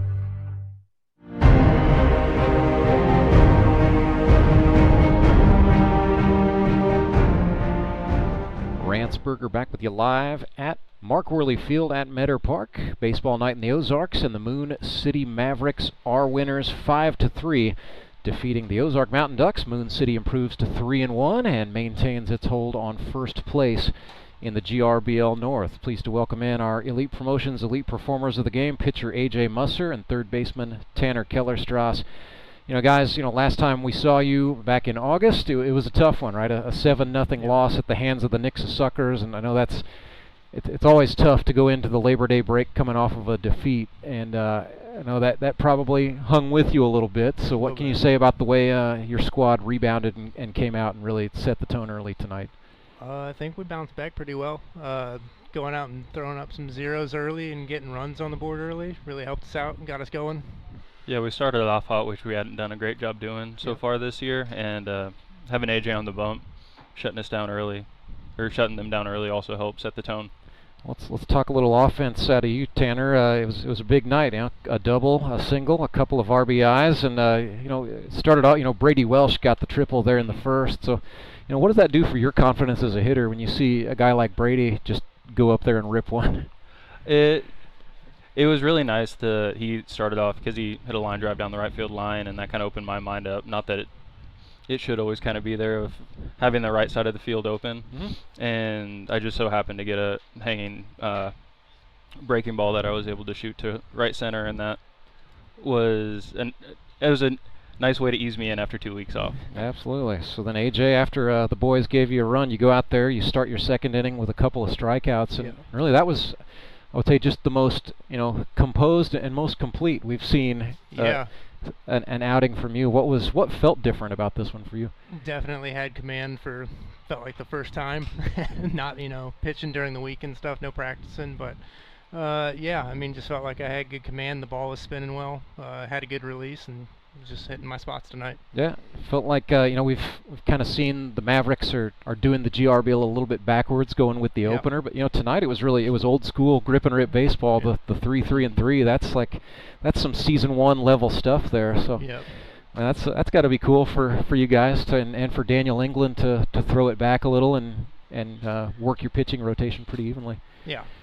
How about the job by Alex Bird managing 3 pitchers with 3 very contrasting styles? Yeah, he's great back there. He works hard. It's such a big advantage to have a good catcher. Like, that's one big thing that can make or break a game. Yeah, and he works as hard as anyone back behind the plate. Yeah, he called a really good game tonight for all 3 of us. Yes, going forward, you feel like the opener's role is yours. That's going to be we find out every Friday. Does that change the way you warm up a little bit? I definitely try to get here a little earlier, and I have never really been a starter, so trying to really find a routine, and I think the routine I did today is probably going to be what I do going forward if Dan keeps having me open. I don't know anything about how to be a pitcher, but I'd probably do that if I were you. I'm just, just from an athlete's perspective, when you have a good game, you try to go back out and recreate it, certainly. Yep. So Tanner, you're just really seeing the ball well. I know there was a little bit of layoff between the last time we saw you play at Oklahoma Wesleyan, but just overall, how do you think you've done at adjusting to the way GRBL pitchers work and the way GRBL offense works? I'm still adjusting. Like, even I played baseball for 15 years straight, no breaks, no anything, and then any time off that, like the muscle memory's still there, but there's a lot of little things that you forget, and there's always things you lose, and trying to figure out where I was and what adjustments I have to make. And it's different when I'm not practicing. I don't have coaches on top of me like every single day, and it's an adjustment. And having my brother that I can work with is a huge factor. Yeah, that led into, I was going to ask you, what has it been like just playing with Matthew? And I know brothers on the same team is not a guaranteed thing, but the Mavericks made that happen. So it's nice and it's fun, and we have 3 years between us, so it kind of worked out that we never really played on the same team. Yeah, it was always that just a little bit of distance. So it's been nice being able to do that with him, and then just talk baseball with him, because that was something that like we would do, but we wouldn't do it because we were at such different levels. Yeah, the whole time. Does it ever turn into a rivalry thing? Like Oh, maybe for him. I'm not the most. I'm not the most competitive. He's a little more high energy than I am. Yeah. Very good, very good. Well, you're a rookie, so I know all this is new and all this is an adjustment. But AJ, with you being a veteran, just we'll close with this. You guys are first place in the North, kind of angling for some good playoff position. It's the time of the year where we start to talk about playoff positioning. What would it mean to you to make a run and not just have a good September, but a good October as well? Yeah, it'd be pretty special. I mean, the 2 previous seasons I've played, we were a 1-win team on the Mavs my first year, and then my second year we won, I think, 2 games. So 3, setting the career high on wins so far. But I feel like we've got a really good squad. We field the ball really well. We put the ball in play. We run the bases well, and our pitching staff's been coming through and throwing up zeros when we need to. That's a recipe for victory at any level. I don't care where you're playing. So we will end it with that. Congratulations on a nice win tonight, guys. Thanks, Rance. AJ Musser, Tanner Keller-Strass, our Elite Promotions Elite Performers of the Game tonight on Baseball Night in the Ozarks. The Moon City Mavericks winners once again 5-3. If you're following the GRBL on social media, we'll break it all down for you.